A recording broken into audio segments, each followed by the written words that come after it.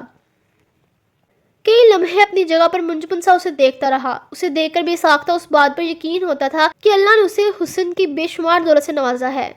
کچھ تو تھا ایسا اسرار عالم میں جو اس جیسے سنجیدہ سے انسان کی ساری توجہ اپنی جانب مبذول کروا چکی تھی، اس کے دل کی دنیا میں داخل ہو چکی تھی۔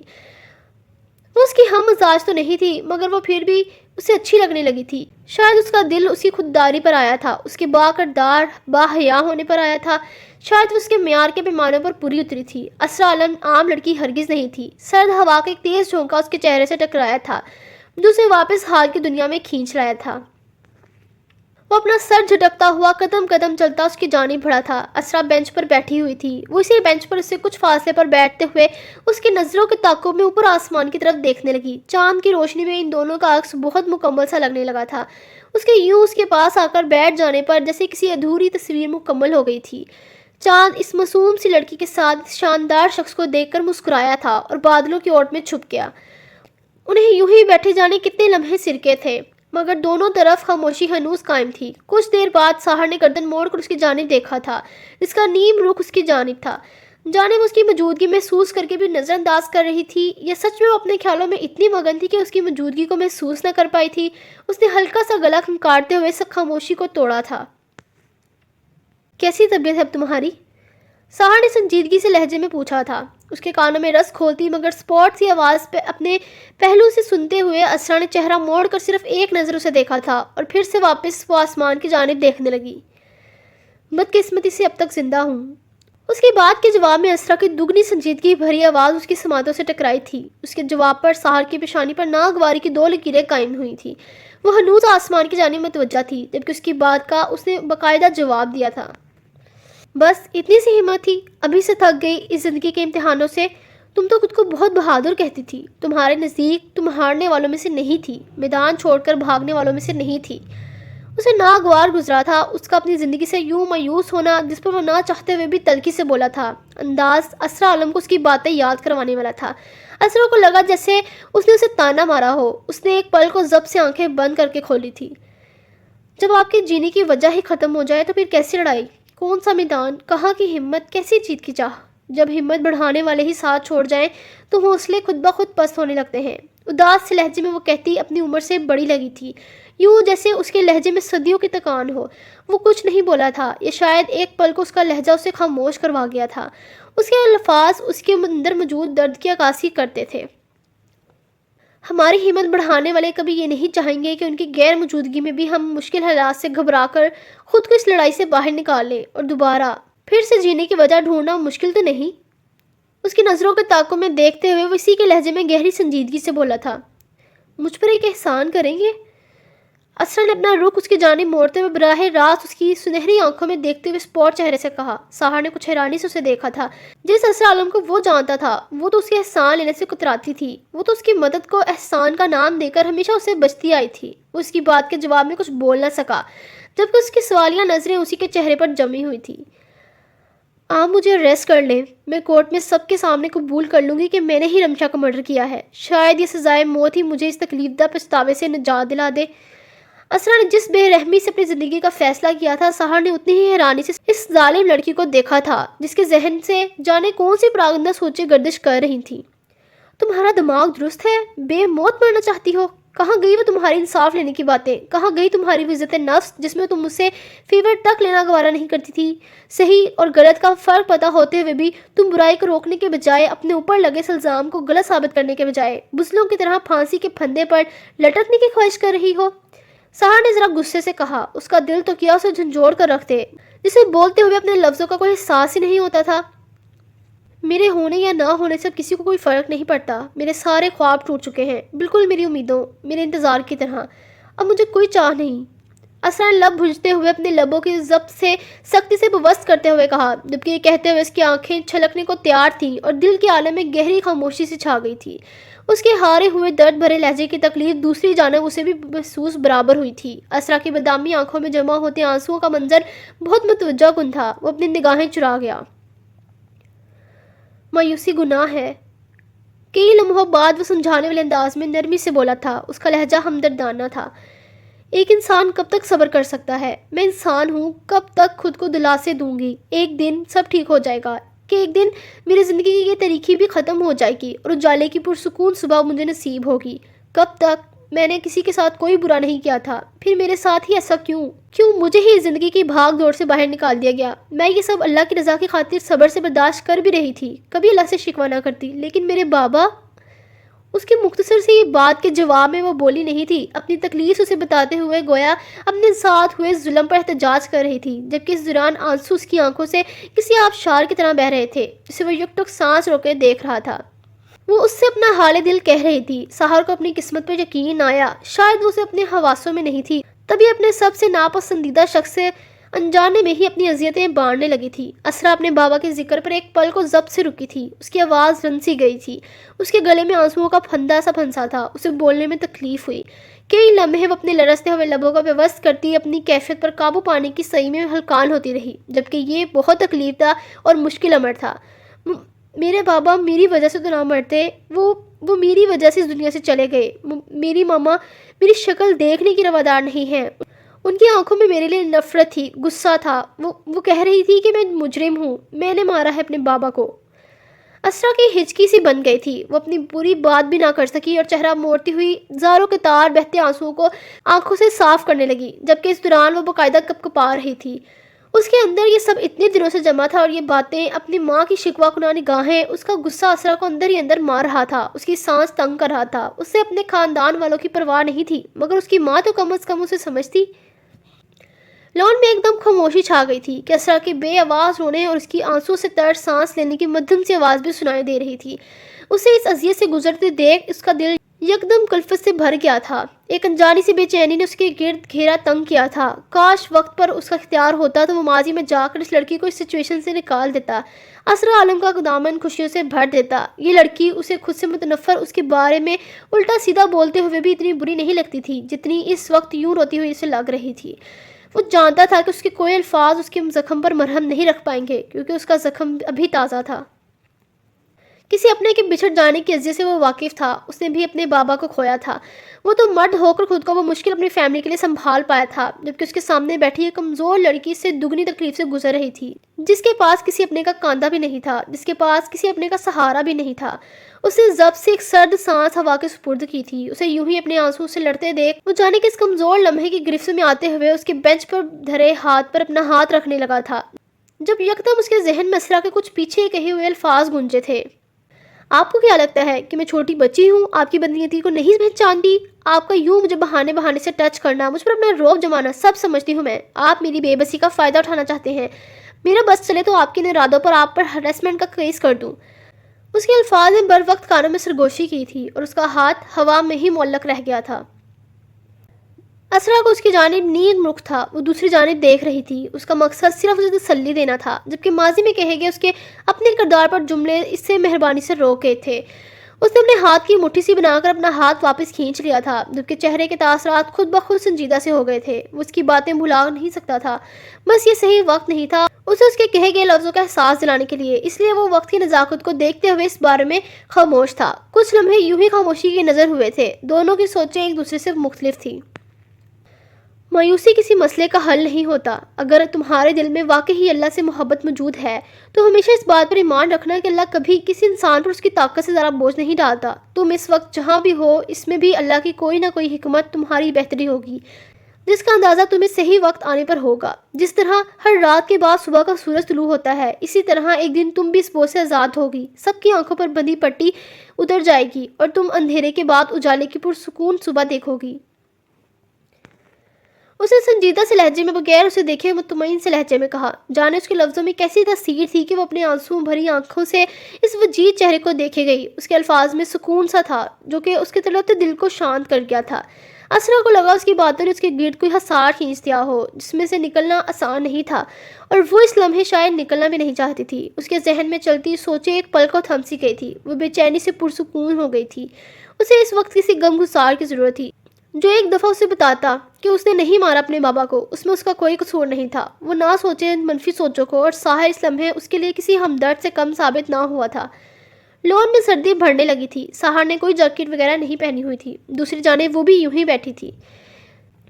اسے اپنی نہیں اسرا کی فکر تھی، جس کی طبیعت 2 دن پہلے ہی سنبھلی تھی۔ اس کی نظریں مسلسل اپنے چہرے پر محسوس کرتے ہوئے وہ ہلکا سا رخ موڑ کر اس کی جانب میں توجہ ہوا تھا۔ اس کے گلابی رخساروں پر آنسوؤں کے نشان تھے، اور وہ بے یقینی و بے تاثر سے نگاہوں سے اسے دیکھ رہی تھی۔ اس کے یوں دیکھنے پر ساحر کے لبوں پر مدھم سی مسکراہٹ نمودار ہوئی تھی، اور اسی لمحے اس کی تھوڑی میں پردہ خم نمودار ہوا تھا، جس نے اس کی مسکراہٹ مزید حسین ہو جاتی۔ سردی بڑھ رہی ہے، تمہیں ریسٹ کرنا چاہیے، وہ ہولے سے اس کے پہلو سے اٹھتا ہوا نرمی سے بولا تھا، تو جیسے اسرا کا بھی سکتہ ٹوٹا ہو۔ اس کے یوں ایک دم اٹھنے پر ہوش میں آتی شرمندگی سے پہلو بدل کر رہ گئی، اور ایک نظر اپنے اطراف پر لان میں دیکھا جہاں کوئی نہیں تھا۔ وہ آدھی رات کو یہاں اس کے ساتھ یوں تنہا بیٹھی تھی، ایک دم ہی اپنی بے وقوفی پر گھبرا کر رہ گئی، اور تیزی سے اپنی جگہ سے اٹھتی۔ اس لحظے میں وہ قدم آگے بڑھانے لگی تھی جب اپنے سوئے ہوئے قدموں سے چلنے کی تردد کرتی وہ لڑکھڑا کر گرتی اگر وہ اسے فوراً نہ تھامتا۔ اسرا نے گھبرائی ہوئی نگاہیں اٹھا کر اس کی جانب دیکھا تھا۔ اس کی روئی روئی سرخ سی بادامی آنکھوں کا سحر جان لیوا تھا۔ لان میں لگی لائٹس نے اس کے چہرے کو منور کر دیا تھا۔ اس کا سرد نازک سا ہاتھ اس کی مضبوط ہتھیلی میں قید تھا۔ اسرا نے اگلے ہی لمحے سنبھلتے ہوئے اپنا ہاتھ اس کے ہاتھ سے چھڑوایا تھا اور بمشکل اپنے سوئے ہوئے پیروں پر وزن ڈالتی ہی وہ مزید یہاں رکے چھوٹے چھوٹے قدم احتیاط سے اٹھاتی اپنے کمرے کی جانب بڑھ گئی۔ اہانت کے مارے اس کے گال سرخ ہو گئے تھے۔ وہ بغیر پیچھے پلٹے سیدھا اپنے کمرے کی جانب بڑھ گئی تھی۔ اسے یوں حواس باختہ ہوتے دیکھ وہ زیر لب مبہم سا مسکرایا تھا۔ اسرا عالم کو اپنے لیے ہم سفر چننا یقیناً اس کا بہترین فیصلہ تھا۔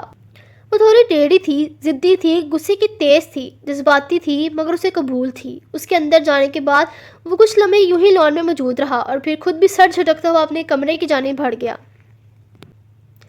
کچن کی کھڑکی سے یہ سارے مناظر ملاحظہ فرماتی رمیسا بیگم کی گرفت ہاتھ میں تھامے پانی کے جگ پر مضبوط ہوئی تھی۔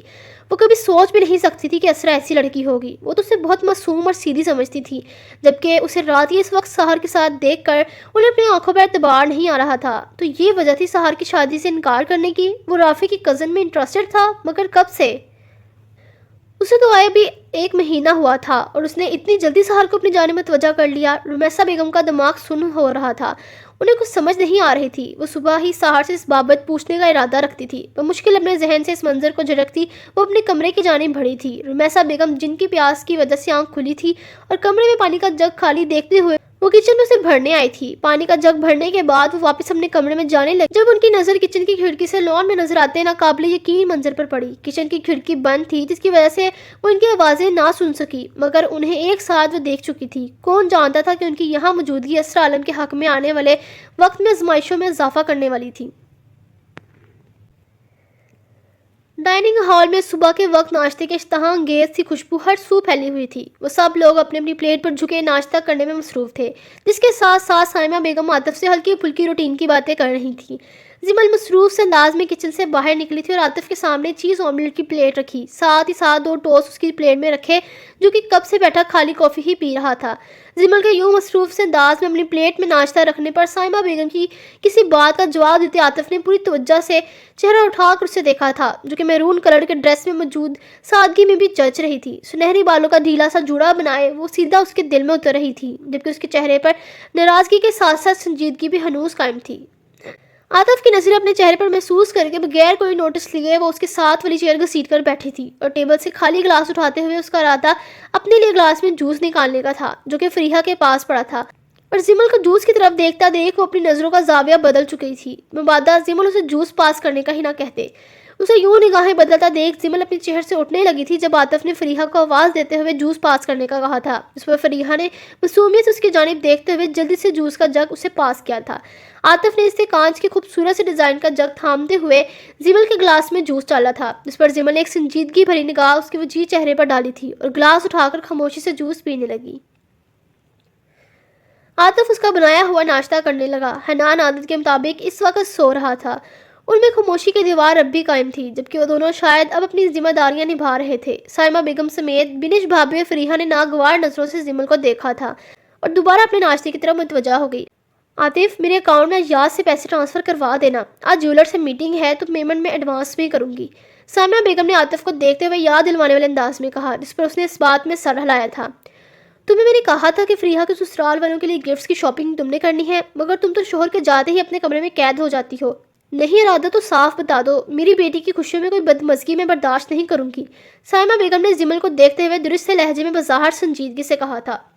ان سے وہ سکون سے بیٹھی برداشت نہیں ہو رہی تھی۔ عاطف نے اپنی ماں کے یوں طنز کرنے پر سنجیدگی سے ان کی جانب دیکھا تھا۔ زمل ان کے لہجے میں اپنے لیے تلخی کو محسوس کرتی ایک پل کو سٹپٹائی تھی۔ اسے سمجھ نہیں آیا تھا کہ وہ کیوں اس کے ساتھ یوں تلخ ہو جاتی تھی۔ کل حنان کو فیور ہو گیا تھا، بس اسی وجہ سے میں نہیں گئی، آج چلی جاؤں گی، زمل نے اپنے مخصوص نرم لہجے میں کہا۔ تم نے اپنے ذمہ لگایا ہوا کام نہیں کرنا تو صاف منع کر دو، یہ اس طرح جھوٹ بولتے ہوئے خام کا میرے بچی کو کیوں بیمار کر رہی ہو؟ اچھا بھلا تھا وہ کل، اور تم اپنی کام چوری سے بچنے کے لیے اسے بخار چڑھا دیا۔ سائمہ بیگم نے ملامت بھری نظروں سے اسے دیکھتے ہوئے سر جھٹک کر خفگی سے کہا، میں جھوٹ نہیں بول رہی آنٹی، حنان کی طبیعت ٹھیک نہیں تھی، زمل نے انہیں دیکھتے ہوئے مضبوط لہجے میں کہا، پھر بھی جانے کیوں اس کی آنکھیں بھیگ گئی تھی۔ سائمہ بیگم نے اس بات پر سر جھٹکا تھا۔ زمل جھوٹ نہیں بول رہی، حنان بیمار تھا تو کیا پورے گھر میں اس بات کا اعلان کر کے اسے میڈیسن دی جاتی؟ عاطف نے اسپاٹ نظروں سے بھرپور سنجیدگی بھرے لہجے میں ماں کو دیکھتے ہوئے پوچھا۔ خواہ مخواہ اپنی بیوی کی حمایت مت کیا کرو عاطف، میں بڑی ہوں اس گھر کی، اچھی طرح جانتی ہوں کون سچ بولتا ہے اور کون کام سے بچنے کے لیے جھوٹ۔ سائمہ بیگم نے عاطف کو بیوی کی حمایت بولتے ہوئے ناراضگی سے کہا۔ اسی بات پر تو افسوس ہے مجھے کہ آپ وہی دیکھتی ہیں جو آپ کو دکھایا جاتا ہے۔ عاطف نے خفگی بھری نگاہ بنش بھابھی پر ڈالتے ہوئے سنجیدگی سے کہا۔ بنش بھابھی اس کے یوں خود کو دیکھنے پر دل ملا کر رہ گئی، جبکہ سائمہ بیگم بھی لب بھنجے اسے دیکھنے لگی۔ ڈائننگ ہال میں جیسے خاموشی سے چھا گئی۔ زمل کو لگا ان سب کی کھاد جانے والی نگاہیں جیسے اسی پر ٹکی ہوں۔ وہ اپنا سر جھکا گئی، جبکہ اپنے لیے عاطف کے بولنے پر وہ اندر ہی اندر اس کی مشکور تھی۔ وہ اسے اپنی ماں کے سامنے سپورٹ کر رہا تھا، پروٹیکٹ کر رہا تھا۔ زمل کا دل اس لمحے تشکر سے بھرنے لگا۔ حنان جب اٹھے تو اس کی مجھ سے بات کروانا، اور اگر اس کی طبیعت ٹھیک نہ ہو تو کوئی ضرورت نہیں تمہیں کہیں بھی جانے کی، اس کے پاس رہنا۔ وہ ناشتے کی آخری بائٹ لیتے ہوئے پرسکون سے لہجے میں بولا تھا۔ بظاہر تو وہ مخاطب زمل سے تھا، جبکہ شاید سنا وہاں موجود باقی سب کو رہا تھا۔ زمل نے ایک نظر اسے دیکھتے ہوئے ہولے سے سر اس بات میں ہلایا تھا۔ گھر میں اگر کام زیادہ ہو گئے ہیں تو 2-4 ملازم اور رکھ لیں، میرے پیسے میں کوئی کمی نہیں آ جائے گی، مگر یہ چھوٹے موٹے کاموں کے لیے میری بیوی کو جھوٹا کہنا آپ کو زیب نہیں دیتا۔ اس پر میرے بیٹے کی ذمہ داری ہے جو کہ اس کے لیے کافی ہے۔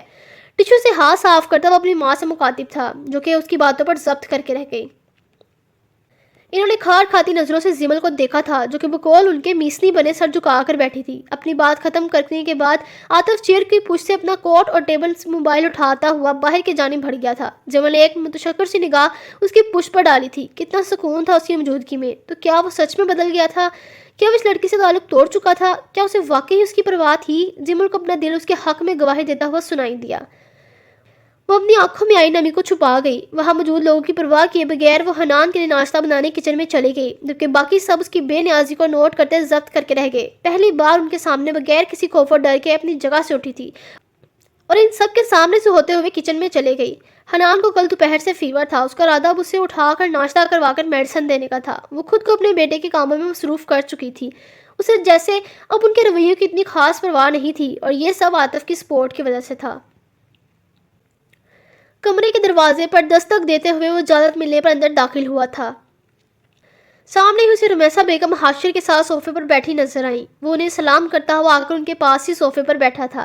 رمیسہ بیگم نے ہولے سے اس کے سلام کا جواب دیا۔ وہ کچھ خاموشی تھی، جسے سحر نے بخوبی محسوس کیا تھا۔ حاشر بھی عام دنوں کی نسبت آج خاموش دکھتا تھا۔ ابھی کچھ دیر پہلے ہی وہ پولیس اسٹیشن سے لوٹا تھا۔ یونیفارم چینج کر کے وہ بھی فریش ہو کر واش روم سے نکلا ہی تھا جب ملازمہ نے اسے رمیسہ بیگم کا پیغام دیا کہ وہ اسے اپنے کمرے میں بلا رہی ہیں۔ وہ 10 منٹ بعد ہی ان کے کمرے میں حاضر ہوا تھا۔ اس کے بیٹھتے ہی جنت بی بی بھاؤں اڑاتا کافی کا مگ ٹرے میں رکھے کمرے میں داخل ہوئی تھی اور اس کے سامنے چھوٹی ٹرے پیش کی، جس پر اس نے شکریہ کہتے ہوئے ٹرے سے کافی کا مگ اٹھا لیا تھا۔ آپ کی طبیعت ٹھیک ہے؟ آج اتنی خاموشی کیوں ہے؟ سحر نے ایک نظر ان دونوں کو دیکھتے ہوئے ہلکے پھلکے سے لہجے میں کہا۔ ٹھیک ہوں، تم بتاؤ کیسا گزرا آج کا دن؟ رمیسہ بیگم نے رسمی سی مسکراہٹ چہرے پر سجاتے ہوئے پوچھا۔ سحر کو جانے کیوں ان کی مسکراہٹ اپنے لیے مخلص نہ لگی۔ بزی۔ ایک سرد سی سانس خارج کرتے ہوئے وہ صوفے کی بیک سے ٹیک لگاتے ہوئے ریلیکس ہوتے ہوئے بولا۔ رمیسہ بیگم نے اس کی بات پر اس بات میں سر ہلایا تھا۔ تم سے ایک بہت ضروری بات کرنی تھی۔ اس جمعے ہم لوگ تمہارے سسرال جا رہے ہیں شادی کی ڈیٹ فکس کرنے۔ اتنے مہینے ہو گئے ہیں منگنی کو، میرے خیال میں مزید دیر کرنا بہتر نہیں۔ تم کیا کہتے ہو اس بارے میں؟ رمیسہ بیگم نے بغور سے دیکھتے ہوئے اپنی بات شروع کی تھی، جبکہ حاشر کے منہ میں تو آج جیسے زبان ہی نہ تھی۔ شاید اسے سحر کا جواب پتا تھا۔ کافی کا سپ لیتے سحر کا حلق تک کڑوا ہوا تھا اس ذکر پر۔ پیشانی پر خود بخود ہی 2 بل نمودار ہوئے تھے۔ وہ لب بھجتا ہوا اپنی تاثرات بمشکل درست رکھتا کافی کا مگ ٹیبل پر رکھتے ہوئے رمیسہ بیگم کی جانب پوری طرح متوجہ ہوا تھا۔ میں یہ شادی نہیں کرنا چاہتا۔ پرسوں سر کی ساتھ میٹنگ ہے میری، میں ان سے معذرت کر لوں گا اس منگنی کو ہمیشہ کے لیے ختم کرنے کی۔ میں ان سے معذرت کر لوں گا اور اس منگنی کو ہمیشہ کے لیے ختم۔ سحر نے جیسے سنجیدگی سے اپنا فیصلہ سنایا۔ اس کا لہجہ دھیما تھا، شائستہ تھا، معاملہ فہم تھا۔ تم جانتے بھی ہو تم کیا کہہ رہے ہو؟ میں تمہارے انکار کی وجہ جاننا چاہوں گی۔ رمیسہ بیگم نے لب بھنج کر اپنی حیرانی چھپاتے ہوئے کہا۔ انہیں اپنے اندیشے درست ہوتے لگے۔ میں کسی اور سے شادی میں انٹرسٹڈ ہوں اور اسی سے شادی کروں گا۔ وہ کچھ توقف کے بعد پرسکون سے لہجے میں بولا تھا، جبکہ اس نے محبت اور پسند جیسے الفاظ استعمال نہیں کیے تھے۔ اس نے بس اتنا کہا تھا کہ وہ کسی اور سے شادی کرنا چاہتا ہے۔ شاید اس بارے میں بات کرنے کا یہی صحیح وقت تھا۔ اس کے منہ سے کسی لڑکی کا ذکر سن کر حاشر کی آنکھیں تحیر سے پھیلی تھی۔ وہ جانتا تھا کہ ساحر ہیرا کو پسند نہیں کرتا، مگر وہ اس بارے میں تصور بھی نہیں کر سکتا تھا کہ وہ کسی اور میں انٹرسٹڈ ہو سکتا ہے۔ تم مجھے انکار کر رہے ہو ساحر، میری پسند کو رد کر رہے ہو۔ آج تک تم نے کبھی میری کوئی بات نہیں ڈالی، اور آج کل کی آئی لڑکی کے پیچھے لگ کر تم اپنی ماں کو انکار کر رہے ہو۔ رمیسا بیگم نے بے یقینی سے ساحر کو دیکھتے ہوئے خفگی سے کہا۔ انہیں اس لمحے اسرا سے نفرت سی محسوس ہوئی تھی، جسے وہ بہت معصوم سمجھتی تھی، اور اس نے ہی ان کے سب سے فرمانبردار بیٹے کو ان کے سامنے لا کر کھڑا کر دیا تھا، جس نے آج تک ان کی کسی بات سے انکار نہیں کیا تھا۔ حاشر نے رمیسا بیگم کی باتوں پر نہ سمجھے سے ان کی طرف دیکھا تھا۔ وہ سمجھ نہ سکا کہ اس کی ماں کون سی لڑکی کا ذکر کر رہی ہے۔ ساحر رمیسا بیگم کی باتوں پر ایک جھٹکے سے ٹیک چھوڑ کر سیدھا ہوا تھا۔ اس کے انداز میں اضطراب لمحوں میں پیدا ہوا تھا۔ ایسا کچھ نہیں ہے، آپ غلط سمجھ رہی ہیں۔ ساحر نے ان کی آنکھوں میں دیکھتے ہوئے ان کی باتوں کی نفی کی تھی۔ حاشر، رافی کو فون کرو اور اسے کہو کہ ابھی اسی وقت لے کر جائے اپنی کزن کو یہاں سے۔ میں نہیں رکھ سکتی اس لڑکی کو یہاں، جو میرے گھر میں رہتے ہوئے میرے ہی بیٹے کو اپنی محبت کے جال میں پھنسائے، میرے بیٹے کو میرے فیصلوں کے خلاف کرے۔ میں تو سوچ بھی نہیں سکتی تھی کہ بظاہر معصوم شکل کی نظر آنے والی لڑکی اندر سے اتنی تیز نکلے گی۔ رمیسا بیگم نے شدت غصے میں گھرے ضبط سے کہا۔ ان کی آواز اونچی تھی۔ وہ ابھی مزید بولتے جب ساحر کی سنجیدگی بھری آواز کمرے میں گونجی تھی۔ اسرا یہاں سے اب کہیں نہیں جائے گی، وہ اب ہمیشہ ہی اسی گھر میں رہے گی۔ کسی کے کردار پر الزام لگانا آپ کو زیب نہیں دیتا۔ میں نے کہا کہ میں اس سے شادی کرنا چاہتا ہوں، وہ مجھ سے نہیں۔ وہ اس بارے میں قطعی لا علم ہے، تو بہتر ہے کہ آپ اسے ان سب میں مت گھسیٹیں۔ آپ کو جو بھی کہنا ہے آپ مجھے کہیں۔ ساحر نے جیسے مزید انہیں اسرا کے کردار پر بات کرنے سے روکا تھا۔ جو بھی تھا وہ اس لڑکی کے کردار کا گواہ تھا۔ اسے یہ بات بالکل گوارا نہیں ہوئی تھی کہ کوئی اسرا عالم جیسی باحیا لڑکی کے کردار کے بارے میں کچھ کہتا۔ حاشر تو ہون بنا ان دونوں کو دیکھ رہا تھا۔ اسے تو دور دور تک نہیں سوچا تھا کہ ساحر کو اسرا میں دلچسپی ہوگی۔ اس نے کبھی ان دونوں کو اکٹھے نہیں دیکھا تھا۔ تم اس لڑکی کے لیے اپنی ماں سے بحث کر رہے ہو، مجھ سے، میرے فیصلے سے انکار کر رہے ہو۔ میری پسند ہیرا ہے اور وہی اس گھر کی بہو بنے گی۔ میں کل ہی اس لڑکی کو یہاں سے چلتا کروں گی۔ رمیسا بیگم نے ضدی سے لہجے میں کہا۔ ان سے جو بات برداشت نہیں ہو رہی تھی وہ یہی تھی کہ اسرا کی وجہ سے ساحر نے زندگی میں پہلی بار انہیں انکار کیا تھا۔ اسرا کو ساحر کے ساتھ دیکھ کر اس کا کردار ان کی نظروں میں مشکوک ہو چکا تھا، اور وہ بالکل نہیں چاہتی تھی کہ وہ ایسی لڑکی کو اپنی بہو بنائے جو آدھی رات کو کسی نامحرم سے تنہائی میں ملتی ہو۔ کسی کے ذات میں نقص نکالنا میری عادت نہیں۔ آپ کی خواہش کی خاطر میں نے یہ منگنی کی تھی، جبکہ اس دوران ایک بار بھی اس تعلق سے مطمئن نہیں ہوا۔ وہ لڑکی صرف آپ کی پسند ہے، جس کے ساتھ میں زندگی گزار بھی لیتا اگر میرا دل کسی اور کی خواہش نہ کرتا۔ جب میرا دل ہی مطمئن نہیں تو پھر میں کیوں کسی کو خود سے جوڑ کر اس کی زندگی برباد کروں؟ کچھ فیصلے صحیح وقت پر کرنے سے اپنے ساتھ ساتھ دوسروں کو بھی کسی بھاری نقصان سے بچایا جا سکتا ہے، اور یہی فیصلہ ہمارے حق میں بہتر ہے کہ اس تعلق کو یہی ختم کر دیا جائے۔ ساحر کا انداز سمجھانے والا تھا۔ وہ سمجھ نہیں پا رہا تھا کہ کل تک تو اسرا رمیسا بیگم کو بہت عزیز تھی، پھر آخر ایسا کیا ہوا تھا جو وہ اسے اس قدر ناپسندیدگی کا اظہار کر رہی تھی۔ مجھے کچھ نہیں سننا، تم اب آ کر اس شادی سے انکار نہیں کر سکتے۔ مجھے اسرا تمہارے لیے بالکل پسند نہیں، اس لیے اس کا خیال اپنے ذہن سے نکال دو اور ہیرا کو ایکسیپٹ کرنے کی کوشش کرو۔ وہ بہت اچھی لڑکی ہے، وہ تمہاری خاموش زندگی میں رنگ بھر دے گی۔ تم ایک دفعہ اپنی ماں کی بات مان کر اسے موقع تو دو۔ رمیسا بیگم نے اس کی بات کی سختی سے نفی کرتے ہوئے آخر پر اسے اپنی بات منوانا چاہا تھا۔ حاشر کو تو سمجھ نہیں آ رہا تھا کہ یہ معاملہ آخر کس رخ کو بدل رہا ہے۔ ان کی پوری بات ساحر نے بہت تحمل سے سنی تھی۔ وہ کوئی جذباتی انسان نہیں تھا، وہ سمجھدار اور ذہین تھا، جو کہ بہت سوچ سمجھ کر فیصلہ کرتا تھا۔ رمیسا بیگم کی اپنی بات مکمل کرنے کے بعد وہ اپنی جگہ سے اٹھا تھا اور ان کے پاس جاتے ہوئے ہولی سے ان کے قریب ان کے قدموں میں بیٹھتے ہوئے اسے رمیسا بیگم کے دونوں ہاتھ نرمی سے تھامے تھے۔ اس کا انداز بہت باادب تھا۔ آپ کے سارے فیصلے سر آنکھوں پر، آپ کے حکم کے خلاف جانے کے بارے میں سوچ بھی نہیں سکتا۔ میں آپ سے محبت سے زیادہ آپ کا احترام کرتا ہوں۔ میں نے آج تک آپ سے زندگی میں کچھ نہیں مانگا، کبھی کوئی ڈیمانڈ نہیں کی۔ آپ جانتی ہیں کہ میری ساری خواہشیں بابا پوری کرتے تھے، جبکہ ان کے جانے کے بعد میری ساری خواہشیں ان کے ساتھ ہی دم توڑ گئیں۔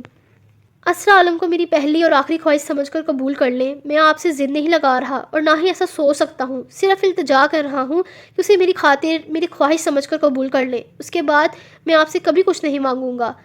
نرم سے سنجیدگی بھرے میٹھے لہجے میں ان کے ہاتھ تھامے وہ بولا تھا۔ اس کا لہجہ ملتجی سا تھا۔ اس کی عاجزی کو دیکھتے ہوئے رمیسا بیگم کی آنکھیں بے ساختہ ہی نم ہوئی تھی، جبکہ ساحر کی سنہری آنکھوں میں انہیں اسرا کا عکس واضح نظر آیا تھا۔ تو کیا وہ اتنی محبت کرنے لگا تھا اس لڑکی سے کہ اس کی خاطر اپنی ماں سے اسے قبول کرنے کی التجا کر رہا تھا؟ ہاں، وہ جانتی تھی کہ اس نے آج تک ان سے کچھ نہیں مانگا تھا۔ وہ ان سے زیادہ اپنے باپ سے اٹیچ تھا، اور اسرار صاحب کے جانے کے بعد وہ ایک سنجیدگی کے کھول میں چلا گیا تھا۔ اس کی شخصیت بہت بدل گئی تھی۔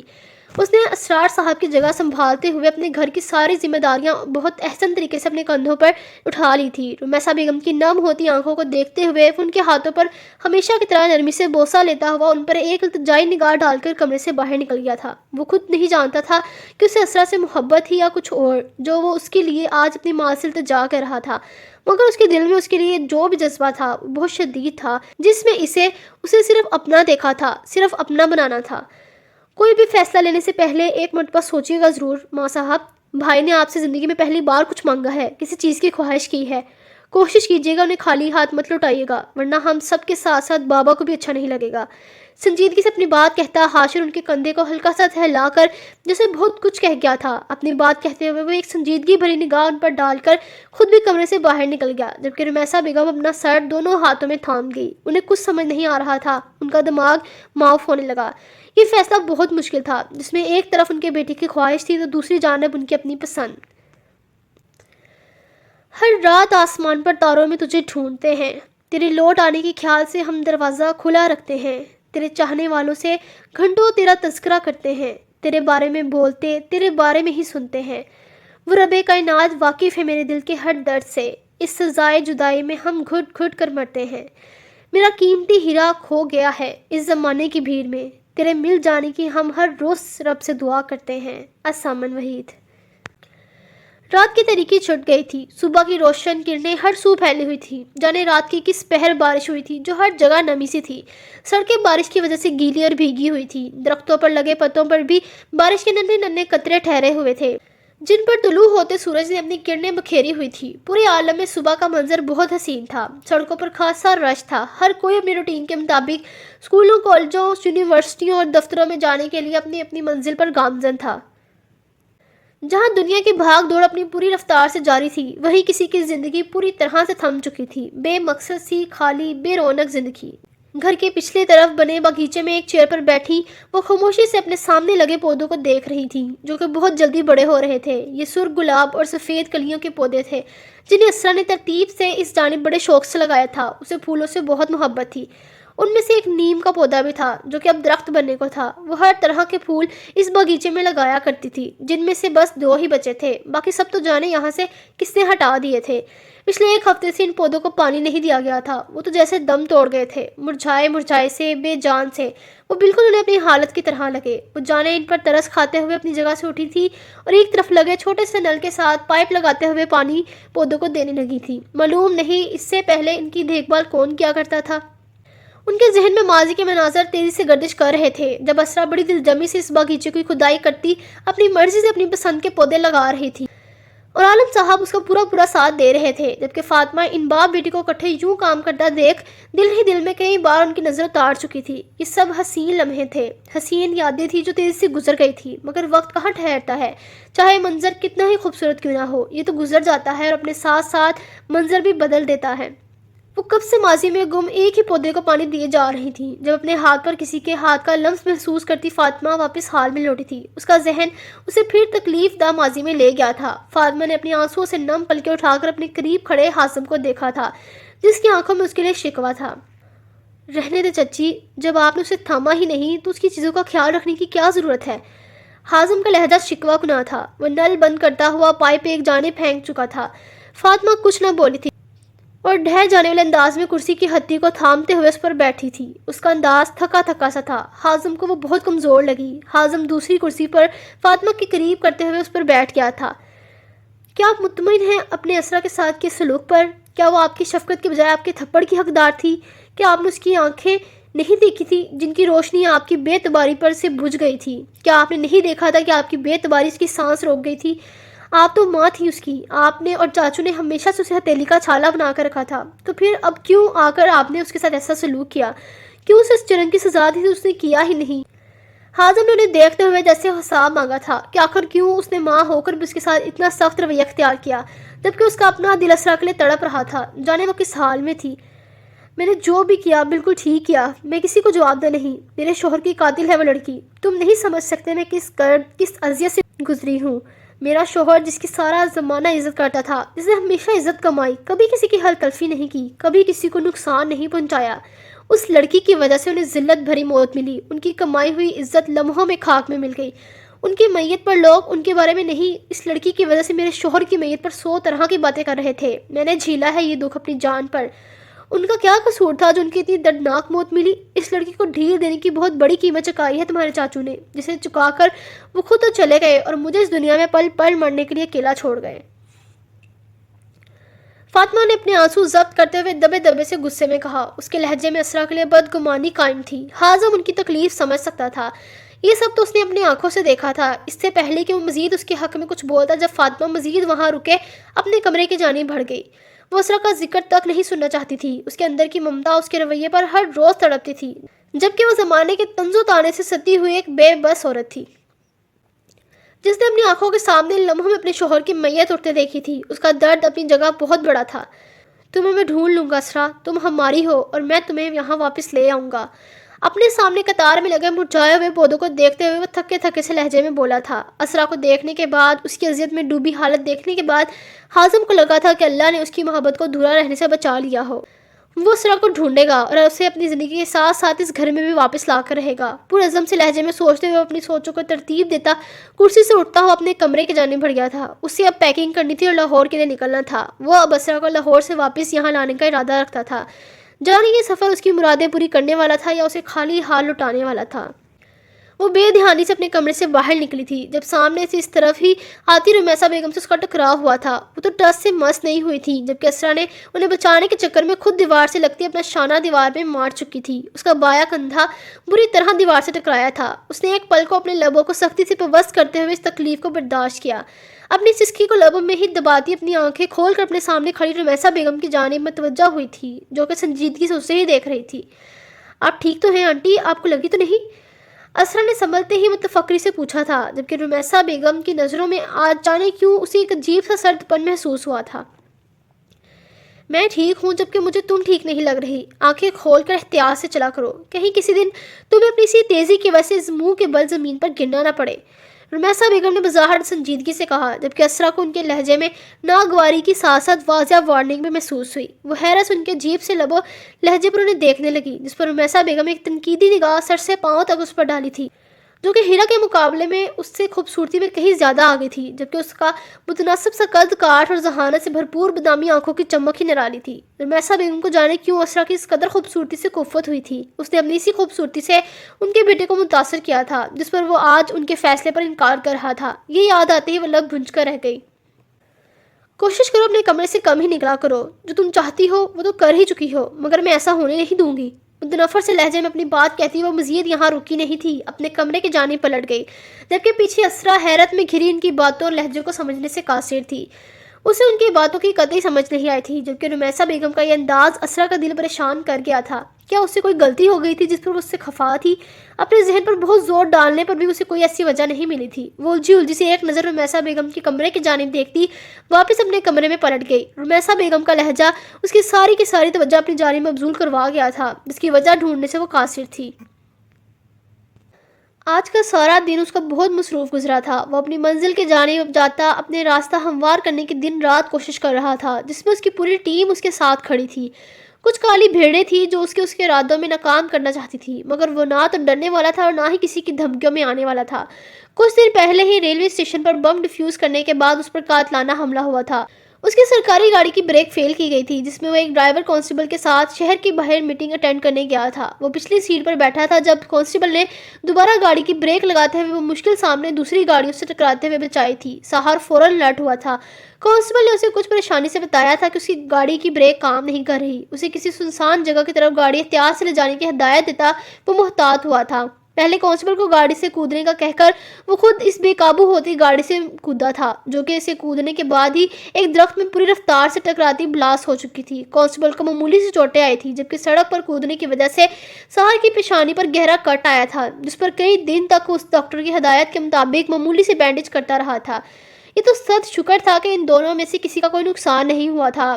اس نے اپنی ٹیم کے لوگوں کو اپنی حفاظت کرنے کے لیے الرٹ رہنے کا کہہ دیا تھا۔ اسے اپنے ماتحت کام کرتے ہر فرد کی پرواہ تھی۔ وہ کسی پر ایک آنچ بھی برداشت نہیں کر سکتا تھا۔ رافع اس دن سے ہی اس کے لیے متفکر رہنے لگا تھا، کیونکہ منظور شاہ جان گیا تھا کہ اس کیس پر دوبارہ کام شروع ہو گیا ہے۔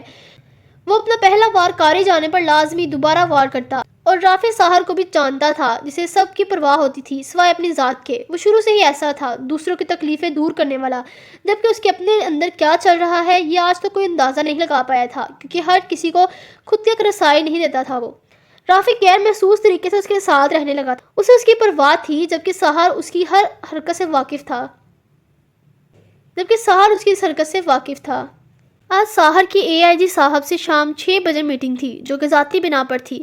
وین پورے وقت پر ان سے گھر ملنے آیا تھا۔ یاسر صاحب اور ان کی وائف نے اس کا بہت پرتپاک استقبال کیا تھا۔ ہیرا تو اس کی غیر متوقع آمد پر پھولے نہیں سما رہی تھی۔ کچھ دیر ان سب کی پاس لاؤنج میں بیٹھنے کے بعد وہ یاسر صاحب سے ایک ضروری بات کہنے کا کہہ کر ان کے ساتھ ڈرائنگ روم میں آیا تھا، جہاں پر صرف وہ دونوں ہی موجود تھے۔ دو نفوسوں کے ہوتے ہوئے بھی ڈرائنگ روم میں گہری خاموشی چھائی ہوئی تھی۔ عالی شان سے ڈرائنگ روم میں اس کی بات کے جواب میں ایک دم سناٹا سا چھا گیا تھا۔ سینٹر ٹیبل پر پڑی قیمتی ترین مردانہ انگوٹھی جیسے اب بے وقت ہو گئی تھی، اس کی چمک دمک مانند پڑ گئی ہو۔ وہ ساحر کی منگنی کی انگوٹھی تھی، جسے اس نے بہت مؤدب طریقے سے انکار کرتے ہوئے اپنی جیب سے نکالتے ہوئے اسے ٹیبل پر ان کے سامنے رکھ دیا تھا۔ وہ زبردستی کے رشتے نہیں جوڑ سکتا تھا۔ یاسر صاحب نے سنجیدگی بھری ایک نگاہ اس انگوٹھی پر ڈالی تھی اور دوسری نگاہ اپنے سامنے بیٹھے آفیسر ساحر پر ڈالی تھی، جو کہ ان کے کیریئر میں آنے والے ہزاروں آفیسرز میں سے گوہر نایاب تھا، جسے دیکھتے ہی وہ اپنی بیٹی کے لیے اسے پسند کر چکے تھے، مگر کبھی اظہار نہیں کیا تھا۔ ساحر کی قابلیت، اس کی ایمانداری، اس کی ذہانت اور شخصیت کے ضم میں اتنا گہرا اثر تھا کہ ہر کسی کی پہلی خواہش ہوتا جیسے اے آئی جی صاحب اس کے شاندار ریکارڈ کو دیکھتے ہوئے اسے اپنی بیٹی کے لیے پسند کر بیٹھے تھے، مگر قسمت کو شاید کچھ اور ہی منظور تھا۔ وہ اس کی بات پر مبہم سا مسکرائے تھے۔ میری بڑی خواہش تھی کہ تم میرے بیٹے بنتے۔ جب رمیسا بہن نے مجھ سے اس رشتے کی بات کی تو مجھے لگا تھا کہ میری دلی خواہش پوری ہو گئی ہو، مگر جیسے تمہاری خوشی، مجھے اچھا لگا کہ تم نے بغیر جھوٹ بولے مجھ سے سچ کہا، میری بیٹی کی زندگی کو برباد ہونے سے بچا لیا۔ شادی کے معاملے میں میری رائے بھی تم سے مختلف نہیں کہ یہ سراسر دل کے معاملے ہوتے ہیں، اور اس میں سننی بھی دل کی چاہیے۔ دل سے کیے فیصلے کبھی غلط نہیں ہوتے۔ یاسر صاحب نے افسردہ سے لہجے میں مسکراتے ہوئے بولے تھے۔ ان کے لہجے میں ایک اندیکھی سی اذیت تھی۔ ساحر کو اپنے ضمیر پر بوجھ سا پڑتا ہوا محسوس ہوا، مگر وہ اس معاملے میں بے بس تھا۔ اسے یہ سب کرتے ہوئے بالکل اچھا نہیں لگ رہا تھا، مگر وہ اپنے دل کے ہاتھوں مجبور تھا۔ اصل تو سوچ بھی نہیں سکتی تھی کہ یہ شخص اس کی خاطر کس کو انکار کر گیا تھا۔ یاسر صاحب کی اس نے ہمیشہ سے رسپیکٹ کی تھی، وجہ یہی تھی کہ وہ بھی اس کی طرح ایک ایماندار آفیسر تھے اور اس کے سینئر تھے، جنہوں نے اسے ہر معاملے میں سپورٹ کیا تھا۔ اس نے کبھی نہیں سوچا تھا کہ وہ زندگی کے کسی معاملے میں انہیں یوں خود سے مایوس کرے گا۔ اس نے انگوٹھی انہیں لوٹاتے ہوئے صاف کہا تھا کہ یہ انگوٹھی، یہ تعلق اس کے لیے کسی بوجھ کے سوا کچھ نہیں، وہ اس رشتے کو نبھا نہیں سکتا، وہ ہیرا کے قابل نہیں۔ اس کے دل نے اپنی جیسی ایک سادہ سی لڑکی کو زندگی گزارنے کے لیے چن لیا ہے، وہ اسی سے شادی کرنا چاہتا ہے، جس پر یاسر صاحب کی مسکراہٹ لمحوں میں سمٹی تھی۔ ساحر نے ہیرا میں کوئی نقص نہیں نکالا تھا، کیونکہ کسی کی شخصیت میں عیب نکالنا اس کی عادت نہیں تھی۔ اس نے جو حقیقت تھی وہ بتا دی تھی، اور کہیں نہ کہیں یہ بھی جانتا تھا کہ یاسر صاحب سمجھدار انسان ہیں، اس کی بات کو سمجھیں گے، نہ کہ جذباتی ہو کر اس بات کو انا کا مسئلہ بناتے ہوئے اپنے درمیانی تعلقات کو بھی خراب کریں۔ آپ اب مجھے بھی اپنا بیٹا سمجھ سکتے ہیں۔ مجھے پورا یقین ہے کہ آپ میری بات کو ضرور سمجھیں گے، جس میں آپ نے مجھے مایوس نہیں کیا۔ میری بات کو سمجھ کر آپ نے جو رضامندی دی ہے، یہ میری ذات پر آپ کا احسان ہے، جسے وقت آنے پر میں ضرور اتاروں گا۔ آپ کو جب بھی کسی معاملے میں میری ضرورت پڑے، میں یہ آپ کا احسان پہلے یاد رکھوں گا۔ ساحر کا انداز مؤدب سا، مشکور سا تھا۔ وہ کبھی کسی کا احسان نہ لینے والا، اسرار عالم کی خاطر اپنا اصول توڑ چکا تھا، اپنی ذات پر کسی کا احسان لے چکا تھا۔ کیا یہ اس کی اس سے محبت تھی، یا اب بھی وہ اس سے اقرار سے انکاری تھا؟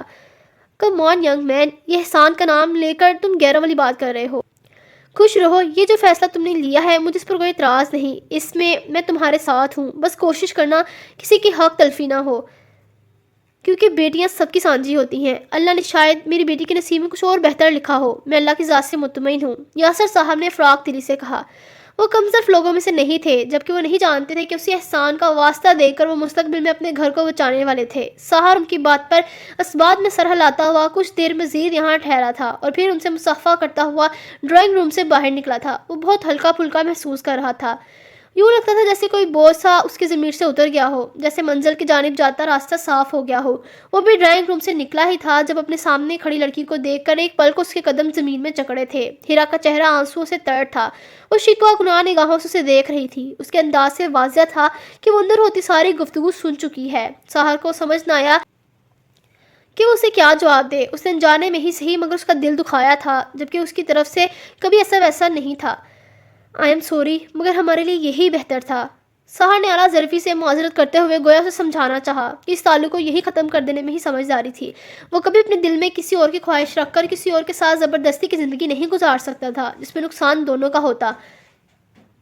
ہیرا اس کی بات کے جواب میں ہلکا سا طنزیہ مسکرائی تھی۔ اس کی زندگی کو تباہ کر کے اس سے اپنا تعلق ختم کر کے فقط معذرت کر رہا تھا۔ ہیرا کو اس کی معصومیت پر ہنسی آئی۔ اس کے سارے خواب آج چکنا چور ہو کر ٹوٹ گئے تھے، بکھر گئے تھے۔ آپ کی امانت۔ اپنی انگلی سے منگنی کی انگوٹھی اتار کر اس کا ہاتھ تھام کر ہتھیلی پر رکھتی وہ وہاں رکی نہیں تھی بلکہ تیزی سے اپنے کمرے کی جانب بڑھ گئی۔ اسے تو یقین نہیں آ رہا تھا کہ اس کے ساتھ ساتھ اس کے بابا نے بھی کتنی بے رحمی سے اس شخص کا ساتھ دیا تھا۔ وہ آسمان سے زمین پر لا کر پٹک دی گئی تھی۔ سہر نے ایک بوجھل سی سانس فضا کے سپرد کی تھی اور اس انگوٹھی کو پینٹ کی پاکٹ میں ڈالتا وہ وہاں سے نکلتا چلے گیا، اور اسے اپنی وجہ سے ہیرا کا رونا اچھا نہیں لگ رہا تھا، مگر اب کا رونا ساری عمر کے رونے سے بہتر تھا۔ پتہ نہیں اسرار عالم کی وجہ سے اسے اور کس کی ناراضگی مول لینی تھی۔ ابھی تو اس کی ماں کو جب یہ پتہ چلنا تھا کہ ان کی بغیر اجازت کی یہ منگنی توڑ آیا ہے تو جانے کون سی قیامت برپا ہوتی۔ سہر خود کو اندر ہی اندر ان سب کے لیے ذہنی طور پر تیار کر چکا تھا۔ وہ اپنے فیصلے سے ٹس سے مس نہیں ہونے والا تھا۔ اس نے اسرار عالم کو اپنے لیے بطور ہم سفر چن لیا تھا، جو کہ اس کی خواہش تھی، محبت تھی، پسند تھی، یا جانے کیا، وہ نہیں جانتا تھا۔ بس اس کا دل اب شدت سے چاہنے لگا تھا کہ وہ اسے اپنی زندگی میں داخل کر لے، جس پر وہ بہت جلد عمل کرنے کا ارادہ رکھتا تھا۔ سب سے بڑا مارکا تو ابھی اسرار عالم کو منانا تھا، جو کہ سب سے مشکل امر تھا، لیکن سہر نے اس چیڑی لڑکی سے ہاں کروانے کے لیے ایک سٹرونگ پلاننگ کر رکھی تھی، جس پر وہ اندر ہی اندر مطمئن تھا۔ وہ جانتا تھا کہ اس کی بات سننے کے بعد اسرا انکار نہیں کر پائے گی۔ گاڑی کی سپیڈ مزید بڑھاتے ہوئے وہ گاڑی گھر کی جانب موڑ چکا تھا۔ اس کی بے قراریاں دیکھ کر چاند کے گرد جمع تارے دلکشی سے مسکرائے تھے۔ کون جانتا تھا کہ ان کا سال لکھا بھی تھا، یا اس کی یہ خواہش بھی کسی اندیکھے خواب کی نظر ہونے والی تھی۔ رات کی سیاہی آہستہ آہستہ کٹنے لگی تھی، جس کے بعد ایک نیا دن طلوع ہوتا۔ ان کی زندگیوں میں بہت سے امتحان لانے والا تھا۔ تم کہیں جا رہے ہو؟ یہ سوٹ کیس میں اتنے کپڑے کیوں پیک کیے ہیں تم نے؟ حازم، جو کہ اپنی ساری پیکنگ کر چکا تھا، اجلت میں گاڑی کی چابی اور الماری کے لاکر سے پیسے نکالتے ہوئے وہ اپنے والیٹ میں رکھ رہا تھا، جبکہ لیشا کو خود کو ٹوکنے پر اس کی پیشانی پر ناک واری کی کئی لکیریں جمع ہوئی تھی۔ وہ کب سے اس کی خود پر جمی نگاہیں محسوس کر کے اگنور کر رہا تھا۔ کراچی جا رہا ہوں ایک دوست کے پاس۔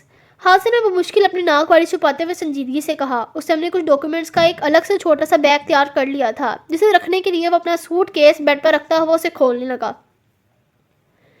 کتنے دنوں کے لیے؟ علیشا نے بے قراری سے پوچھا۔ حازم کا بیگ رکھتا ہاتھ رکا تھا۔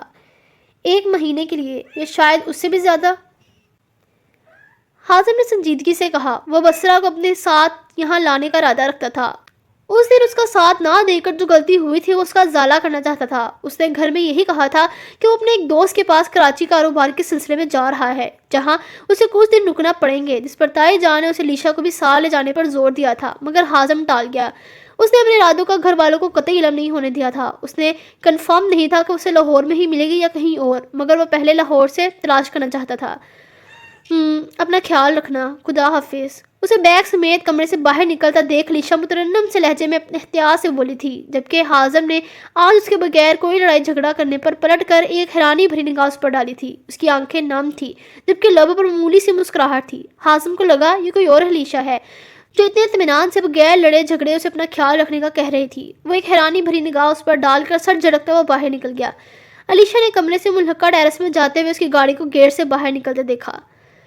تم کیا سمجھتے ہو سب کے ساتھ ساتھ مجھے بھی بیوقوف بنا لو گے حازم فرحان؟ اچھے سے جانتی ہوں تم وہاں اسرا کو ڈھونڈنے گئے ہو، کتنی عزیز ہے تمہیں وہ لڑکی کہ تم اسے اس دنیا کی بھیڑ میں ڈھونڈنے نکل گئے، اور میں جس کے نام کے ساتھ تمہارا نام جڑا ہے اس کی تمہیں کوئی پرواہ نہیں۔ آج میں بھی اپنا ظرف بڑا کر کے تمہیں دعا دیتی ہوں کہ اگر تمہاری اس سے محبت سچی ہے تو وہ تمہیں مل جائے۔ علیشا تھک چکی تھی اتنے دنوں سے اس سے لڑ کر، رو کر، ہر کسی سے اپنے حق کے لیے انصاف مانگ کر، مگر اس کے اندر کی بے چینی تو کسی پل ختم ہونے کا نام نہیں لے رہی تھی۔ حازم اور اس کی شادی کو مہینہ ہو چکا تھا، مگر ان 30 دنوں میں ان کے درمیان کوئی ایسا لمحہ نہیں آیا تھا جس میں انہوں نے ایک دوسرے سے بغیر جھگڑے کوئی بات کی ہو۔ وہ شاید اب حازم کو اس کے حال پر چھوڑنے کا ارادہ رکھتی تھی۔ اس دن سے اسرا کی حالت دیکھنے کے بعد اسے لگنے لگا تھا کہ یہ سب اسرا کی راہ میں کانٹے بچھانے کی سزا ہے، کہ اسے ایک پل بھی سکون کا نصیب نہیں ہوا۔ وہ بھی تو ایک لڑکی تھی جس کی زندگی سب نے مل کر جیرن کر دی تھی، اسے گھر سے باہر نکال دیا تھا، اور سب سے بڑھ کر اس کی چچا ذات تھی۔ جانے کیسے مگر اس کا سویا ہوا ضمیر جاگ گیا تھا۔ وہ پچھلے کچھ دنوں سے اسرا کے بارے میں سوچنے لگی تھی۔ ہاں، وہ بچپن سے اس سے حسد کرتی آئی تھی، مگر جس کی وجہ سے وہ اس سے حسد کرتی آئی تھی، کیا فائدہ ہوا؟ وہ تو اس کا ہو کر بھی اس کا نہیں تھا۔ تو پھر اس نے اب اپنی ضد چھوڑ دی تھی، خود کو وقت کے آسرے پر چھوڑ دیا تھا، جو کبھی اگر اس کے حق میں مہربان ثابت ہوا تو ٹھیک، ورنہ وہ خود کو اب مزید بے مول نہیں کرنے والی تھی۔ اپنے کمرے کا دروازہ کھول کر وہ تھکے تھکے سے انداز میں اندر داخل ہوئی تھی۔ اپنے پیروں کو سینڈل سے آزاد کرتے ہوئے اس نے بیڈ کے پاس پڑے سلیپرز پہنے تھے، کندھے سے اپنا یونی بیگ اتار کر اس نے بیڈ پر رکھا تھا، اپنا بوجھل ہوتے ہوئے قدم اٹھاتی ڈریسنگ ٹیبل کی طرف بڑھی تھی، جس میں اس کا اداس سا عکس نمودار ہوا تھا۔ اس کی سرخ سی بادامی آنکھیں کئی رات کے رت جگہوں کی چگلی کر رہے تھے۔ وہ ایک سنجیدہ سی نگاہ مرر میں نظر آتے اپنے عکس پر ڈالتی اپنے حجاب کی پنس کھولنے لگی۔ اس کا دل اب ہر وقت بوجھل سا رہتا تھا۔ وہ اس دنیا اور اس کے لوگوں سے اکتا گئی تھی۔ وہ بس اس دن کے منتظر تھی جس دن اللہ اسے اس کی آزمائشوں میں سرخرو کرے گا، جس دن وہ اپنی مرضی سے بغیر کسی خوف و خطر کے اس دنیا میں سر اٹھا کر جی سکے گی۔ اپنے بابا کے جانے کے بعد اسے لگتا تھا کہ اس کی زندگی کا مقصد ختم ہو گیا ہے، مگر اس رات ساحر سرار کی باتوں نے جیسے اسے دوبارہ جینے کی وجہ تھما دی تھی۔ وہ خود نہیں جانتی تھی کہ جس انسان کو سب سے زیادہ ناپسند کرتی تھی، کیسے اس کے الفاظ اس کی طرف دل کو پرسکون کر گئے تھے۔ اس کے لفظوں کی تاثیر بہت پر اثر تھی۔ اسرا کو لگا کہ وہ کوئی جادوگر ہے جو اپنی شخصیت، اپنی باتوں سے دوسروں کو میسمرائز کرنا جانتا ہو۔ جیسے کچھ لمحوں کے لیے وہ اس کی باتوں سے میسمرائز ہوئی اسے دیکھی گئی تھی۔ وہ سمجھ رہی تھی کہ اس پر مصیبتوں کے پہاڑ ٹوٹ پڑے ہوں، جیسے اس کی زندگی میں قیامت آ گئی ہو، مگر ساحر اسرار کی باتوں سے اسے ایک امید کی کرن ملی تھی۔ اسے اب قطعی نہیں جھکنا تھا۔ جو کچھ اس کے ساتھ زمانے نے کیا تھا، اس کے خاندان والوں نے کیا تھا، اس کی سگی ماں نے اس کا اعتبار نہ کیا تھا، یہ سب بہت تکلیف دہ تھا۔ اسے رات کو نیند نہیں آتی تھی، ان سب کی باتیں ہر پل اس کے کانوں میں گونجتی تھی، اسے سونے نہیں دیتی تھی۔ وہ ہر روز اللہ سے اپنے حوصلے بلند ہونے کی دعا مانگتی تھی، جبکہ دل تو اس کا اپنے بابا کے جانے کا سنتے ہی ٹکڑے ٹکڑے ہو گیا تھا، جو کہ شاید وقت کی مرہم کے ساتھ ساتھ آہستہ آہستہ ہی جڑنا تھا۔ دوپہر کے 3 بج رہے تھے۔ وہ کچھ دیر پہلے رافی کے فلیٹ سے یہاں واپس آئی تھی۔ رافی اسے گھر کے باہر ہی چھوڑ کر چلے گیا تھا، اسے ایک ضروری کام سے جانا تھا۔ اسرا پچھلے ہفتے سے پھر سے اس ڈرامے کا حصہ بن گئی تھی، جس میں وہ ہر ہفتے اور اتوار کے دن باقاعدگی کے ساتھ سب کو دکھانے کے لیے یونی جاتی تھی، جبکہ وہ رافی کے فلیٹ میں اپنا آدھا دن گزارتی تھی۔ آج بھی وہ صبح 9 بجے سے گھر سے نکلی ہوئی تھی اور اب لوٹی تھی۔ جب وہ گھر میں داخل ہوئی، اپنے سامنے رمیسا بیگم کو ملازموں سے کام کرواتا دیکھ اس نے عادت کے مطابق انہیں سلام کیا تھا، جس پر وہ ہولے سے اس کے سلام کا جواب دیتی مزید وہاں رکے بغیر کچن کی جانب بڑھ گئیں اور ملازموں کو اپنے پیچھے آنے کا حکم دیا۔ اسرا انہیں دیکھ کر رہ گئی۔ وہ پچھلے کچھ دنوں سے رمیسا بیگم کا یہی سرد انداز اپنے ساتھ برداشت کر رہی تھی۔ اس نے اس عورت کو مہربان انداز میں دیکھا تھا، اس سے ان کا یہ انداز بہت حد تک منہ مبتلا کر رہا تھا۔ رمیسا بیگم کے پھر سے نظر انداز کرنے پر اس کے چہرے پر اداسی سی بکھر گئی۔ وہ خاموشی سے سر جھکائے اپنے کمرے میں آ گئی۔ اس نے اپنے جوڑے میں مکید سیاہ کرلی بالوں کو کھولا تھا، جو کہ نم تھے۔ وہ صبح شاور لینے کے بعد یوں ہی گیلے بالوں کا جوڑا بنا کر اس پر حجاب کرتی گھر سے نکل گئی تھی۔ وہ منہ ہاتھ دھونے، فریش ہونے کے لیے واش روم کا رخ کرنے لگی تھی جب اس کے کمرے کے دروازے پر دستک ہوئی تھی۔ اپنے گلے میں لاپرواہی سے لیے شالر کو سر پر لیتے ہوئے اس نے باہر موجود شخص کو اندر آنے کی اجازت دی تھی، جبکہ دروازے کی چوکھٹ میں اسے نمودار ہوتا دیکھ وہ ایک پل کو تھوڑی حیران ہوئی تھی۔ اس رات کے بعد اسرا اسے اب دیکھ رہی تھی۔ آف وائٹ جینز پر کافی کلر کی فل سلیوز والی شرٹ میں ملبوس وہ نکھرا نکھرا سا کافی فریش دکھائی دے رہا تھا۔ اس کے سنہری بال نم سے پیشانی پر بکھرے ہوئے تھے، جو کہ اس کی شخصیت کی دلکشی میں مزید اضافہ کر رہے تھے۔ اس کے اپنے کمرے میں داخل ہوتے ہی اسرا کو اپنے پورے کمرے میں اس کی مہنگی کلون کی خوشبو میں پھیلتی ہوئی محسوس ہوئی۔ اسرا کو یکدم ہی اپنا اس دن کا رویہ یاد آیا، جس میں اس نے جانے اس سے کیا کیا بکواس کی تھی۔ وہ ایک پل کو شرمندہ ہوتی اپنی نگاہیں پھیر گئی۔ وہ جانے اسے کیا کچھ کہہ گئی تھی، جبکہ اس رات کے بعد اس کے دل میں اس کے کردار پر لگائے بے معنی الزام پر اس کے دل نے اسے خوب شرمندہ کیا تھا۔ کیسی طبیعت ہے تمہاری؟ وہ اندر داخل ہوتا وہ سنجیدگی سے پوچھ رہا تھا۔ اس دن کے بعد وہ بھی اسے آج دیکھ رہا تھا۔ لائٹ سی گرین کلر کے ڈریس میں ملبوس وہ کچھ اداس سی اپنے دل کے بہت قریب لگی تھی۔ اسے کتابی چہرے پر خفت کے مارے سرخی سی پھیلی ہوئی تھی، جسے ساحر نے نا سمجھی سے دیکھا تھا۔ میں ٹھیک ہوں، آپ یہاں؟ اسرا نے خود کو بمشکل اس احساس جرم سے نکالتے ہوئے سنجیدگی سے اس کی جانب دیکھتے ہوئے پوچھا، جو کہ اسے ہی دیکھ رہا تھا۔ کتنا ذلیل کیا تھا اس نے اسے، کیسے اس دن وہ اس کے منہ پر کہہ کر گئی تھی کہ وہ کبھی واپس نہیں لوٹے گی، کبھی اس کا سامنا نہیں کرے گی، جبکہ اس کی قسمت نے کیسے اسے نہ چاہتے ہوئے بھی اس کے سامنے لا کر کھڑا کر دیا تھا۔ کیسے اس رات وہ شخص سے وہاں سے بچا کر لایا تھا اور وہ تب سے یہاں ڈھیٹوں کی طرح رہ رہی تھی۔ اگر ساحر اس دن اس کی جان نہ بچاتا تو وہ حرام موت مر کر اپنی آخرت تباہ کر لیتی اور اس کی ساری زندگی کی کمائی ہوئی چند نیکیاں پل میں ضائع ہو جاتی۔ یہ سوچ کر ہی وہ اکثر جھجری لے کر رہ جاتی، جانے کیوں اسے اپنا آپ اس سامنے کھڑے شخص کا قرض دار لگا۔ اس کی پلکوں پر منو بوسا پڑنے لگا تھا جو کہ اس کی نظریں جھکا گیا۔ سحر اس کے لا تعلق سے انداز کو محسوس کرتا ہلکا سا گلا کھنکار کر اسے اپنی جانب متوجہ کرتے ہوئے بولا، گڈ، ایک ضروری بات کرنی تھی مجھے تم سے۔ شادی کے بارے میں کیا خیال ہے تمہارا؟ سحر نے اپنی پینٹ کی پاکٹ میں ہاتھ ڈالتے ہوئے عام سے لہجے میں پوچھا۔ اس کا انداز اپنی بات پر رائے لینے والا تھا۔ دوسرے جانب اسرا کی جھکی پلکیں ایک پل میں اٹھی تھی۔ اس نے بے یقینی سے اس کی جانب دیکھا تھا۔ اسرا کو اپنی سماعت پر شبہ ہوا۔ اس نے آنکھوں میں تغیر سموئے اسے دیکھا تھا اور اس کے تاثرات نوٹ کرنے چاہے، جہاں اس سے سنجیدگی کے سوا کچھ نہ ملا۔ آپ مجھ سے یہ سوال کیوں پوچھ رہے ہیں؟ اسرا نے اپنے حیرانی پر قابو پاتے ہوئے ناگواری سے پوچھا۔ اپنے سوال پر اس نے اس کی سنہری آنکھوں میں ایک انوکھی سی چمک ابھرتے دیکھی تھی۔ اس میں اتنا حیران ہونے والی کیا بات ہے؟ یہ محض ایک عام سا سوال تھا۔ سحر نے اس کے اتنا حیران ہونے پر عام سے انداز میں شانے اچکاتے ہوئے لاپرواہی سے کہا۔ اپنی بات سے وہ بہت مطمئن دکھتا تھا۔ بہت ہی فضول سوال تھا یہ، مجھے اس میں کوئی دلچسپی نہیں۔ اسرا نے ناگواری سے بھویں سکیڑ کر کہا۔ اسے سمجھ نہ آیا کہ اسے پوچھنا کیا چاہتا تھا۔ ایگزیکٹلی، مجھے بھی کوئی دلچسپی نہیں، مگر گھر والوں کی بات کون سمجھائے؟ سحر نے یوں کہا جیسے کسی اپنے سے سب سے بڑا دکھ شیئر کر رہا ہو۔ اس نے اپنے وجیح چہرے پر بیزاری لاتے ہوئے خفگی سے کہا اور رائٹنگ ٹیبل کے پاس پڑی چیئر گھسیٹ کر اس پر بیٹھتے ہوئے دوستانہ انداز میں اسے دیکھنے لگا۔ اسرا کو اس کے یہ انداز قطعی سمجھ نہیں آ رہے تھے۔ بھلا ان میں کب اتنی دوستی تھی کہ وہ اپنے مسئلے سے بتاتا اسے عام دنوں سے مختلف لگا۔ وہ نہ سمجھے سے اس کی جانب دیکھنے لگی۔ مطلب آپ کہنا کیا چاہتے ہیں؟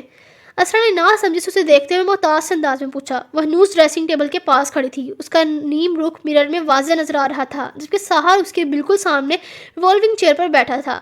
ایز یو نو، آج کل کوئی کسی کا کام بغیر مطلب کے نہیں کرتا۔ ہمیں اپنا مطلب نکالنے کے لیے سامنے والے کی ڈیمانڈز پوری کرنی پڑتی ہے، تب جا کر ہمارا کام ہوتا ہے۔ اب پیسے تو تمہارے پاس ہیں نہیں، اور سچ کہوں تو منظور شاہ سے میری کوئی خاص ڈیل بن نہیں رہی، تو میں نے سوچا کیوں نہ تم سے ہی کوئی سوٹیبل ڈیل کر لی جائے۔ سحر کا انداز سمجھوتا کرنے والا تھا، یوں جیسے بہت سوچنے کے بعد جیسے وہ مجبوری میں کوئی فیصلہ کر رہا تھا۔ اس کے بعد سے اسرا کا ماتھا ٹھنکا تھا۔ اس کا مطلب وہ اس کے بارے میں صحیح سوچتی تھی۔ وہ واقعی منظور شاہ سے ملا ہوا تھا۔ جب وہ خود اپنے منہ سے اقرار کر رہا تھا تو پیچھے شک کی کوئی گنجائش نہیں بچتی تھی۔ کچھ دیر پہلے کہ اپنی شرمندگی پر خود کو کوستی، وہ ماتھے پر بلوں کا جال لیے اسے سنجیدگی سے دیکھنے لگی۔ اسے یہ شخص انتہا کا مطلب بھی لگا۔ کیا مطلب ہے آپ کی بات کا؟ کیسی ڈیل؟ اسرا نے ضبط سے چبا چبا کر پوچھا۔ دل تو کیا اس کا یہ چہرہ سب کو دکھائے جسے صرف وہ جانتی تھی۔ I have a smart offer for you۔ ایک ابرو چکا کر اس کے ضبط سے سرخ چہرے کو دیکھتے ہوئے بڑے ڈٹائی سے بولا تھا، جبکہ اسرا کی کھا جانے میں نظروں اور اس کے ذہن میں چلتی سوچوں کا سوچ کر اس نے بمشکل اپنی مسکراہٹ چھپائی تھی اور اپنا آپ ویسا ہی ظاہر کیا تھا جیسا وہ اسے سمجھتی تھی۔ اسرا علم سیدھی طرح ماننے والوں میں سے نہیں تھی، تو پھر وہ بھی ٹیڑھا ہو گیا تھا۔ کیسی آفر؟ اسرا نے بہت ضبط سے وہ مشکل اپنی اشتعال کو دباتے ہوئے پوچھا، جبکہ اس کی نہ صرف اپنی جاب سے غداری بلکہ اس سے لالچی فطرت اسے جو تب چڑھی تھی اس کا اندازہ اس کے سرخ چہرے سے لگایا جا سکتا تھا۔ وہ دیکھنا چاہتی تھی کہ آخر یہ انسان کہاں تک گرتا ہے۔ اس کے لیے اسے خود کو قابو میں رکھتے ہوئے ضبط سے پوچھا تھا، جبکہ پچھلے کچھ دنوں سے اس کے ذہن میں بنا اس شخص کا 10% اچھا تاثر اب زائل ہو چکا تھا۔ اس کے پشت پر بکھرے لمبے کرلی سیاہ بال مرر میں واضح نظر آ رہے تھے۔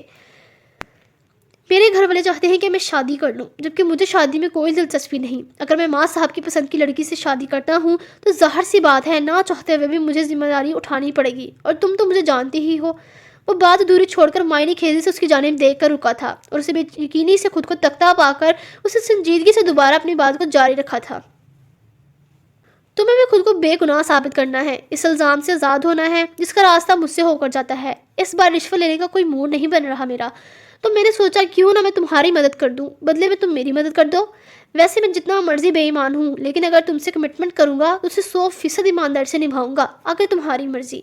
وہ اپنی جگہ سے اٹھتے ہوئے بڑی سنجیدگی سے اپنی بات کہتا کچھ قدم چل کر اس کے پاس آیا تھا۔ مرر میں اس کے ساتھ ساتھ اب اس کا عکس بھی نظر آنے لگا تھا۔ میں کیسے مدد کر سکتی ہوں آپ کی؟ اسرا نے بغیر جھجکے اس کی سنہری آنکھوں میں جھانکتے ہوئے ماتھے پر 2 بل ڈال کر ناسمجھی سے پوچھا تھا۔ یہ آدمی اس کی سوچ سے بھی زیادہ سمارٹ تھا۔ وہ سوچ بھی نہیں سکتی تھی کہ یہ شخص اس سے سودا بازی کرے گا۔ اسرا اس کے ذہن میں چلتی سوچوں تک رسائی نہ حاصل کر سکی۔ کم وقت چہرے کے تاثرات بھی تو نہیں بدلتا تھا۔ اس کے اپنے مطلب کی بات پوچھنے پر وہ مبہم سا مسکرایا، جس پر اس کی تھوڑی میں پڑتا خم نمودار ہوا تھا۔ اسرا نے ناراضگی بھری نگاہ اس کی تھوڑی پر ڈالی تھی۔ اس کی مسکراہٹ بہت متوجہ کن تھی، جس کا اعتراف کرنے سے وہ خود کو روک نہ پائی۔ تمہیں بدلے میں مجھ سے شادی کرنی ہوگی، اس طرح میرے گھر والوں کی بھی میری شادی کی خواہش پوری ہو جائے گی اور تمہاری منزل بھی مل جائے گی۔ It's a deal.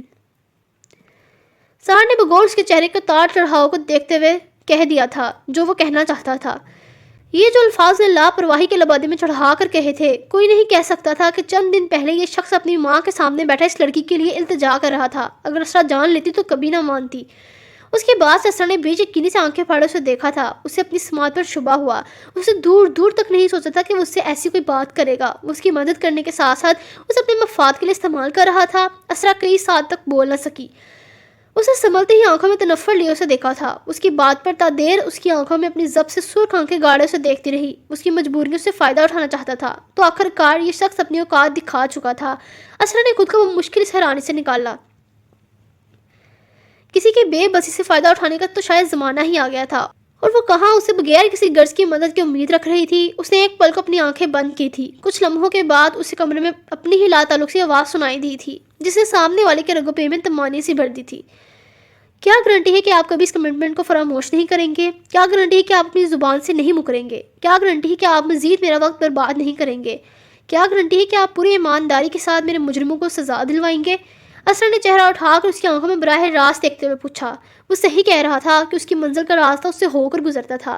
وہ پہلے ہی اپنا سب کچھ ان برے حالاتوں میں گنوا چکی تھی۔ اب اگر اسے اپنی منزل تک پہنچنے کے لیے شاید کوئی قیمت بھی چکانی پڑتی تو وہ بھی پیچھے ہٹنے والی نہیں تھی۔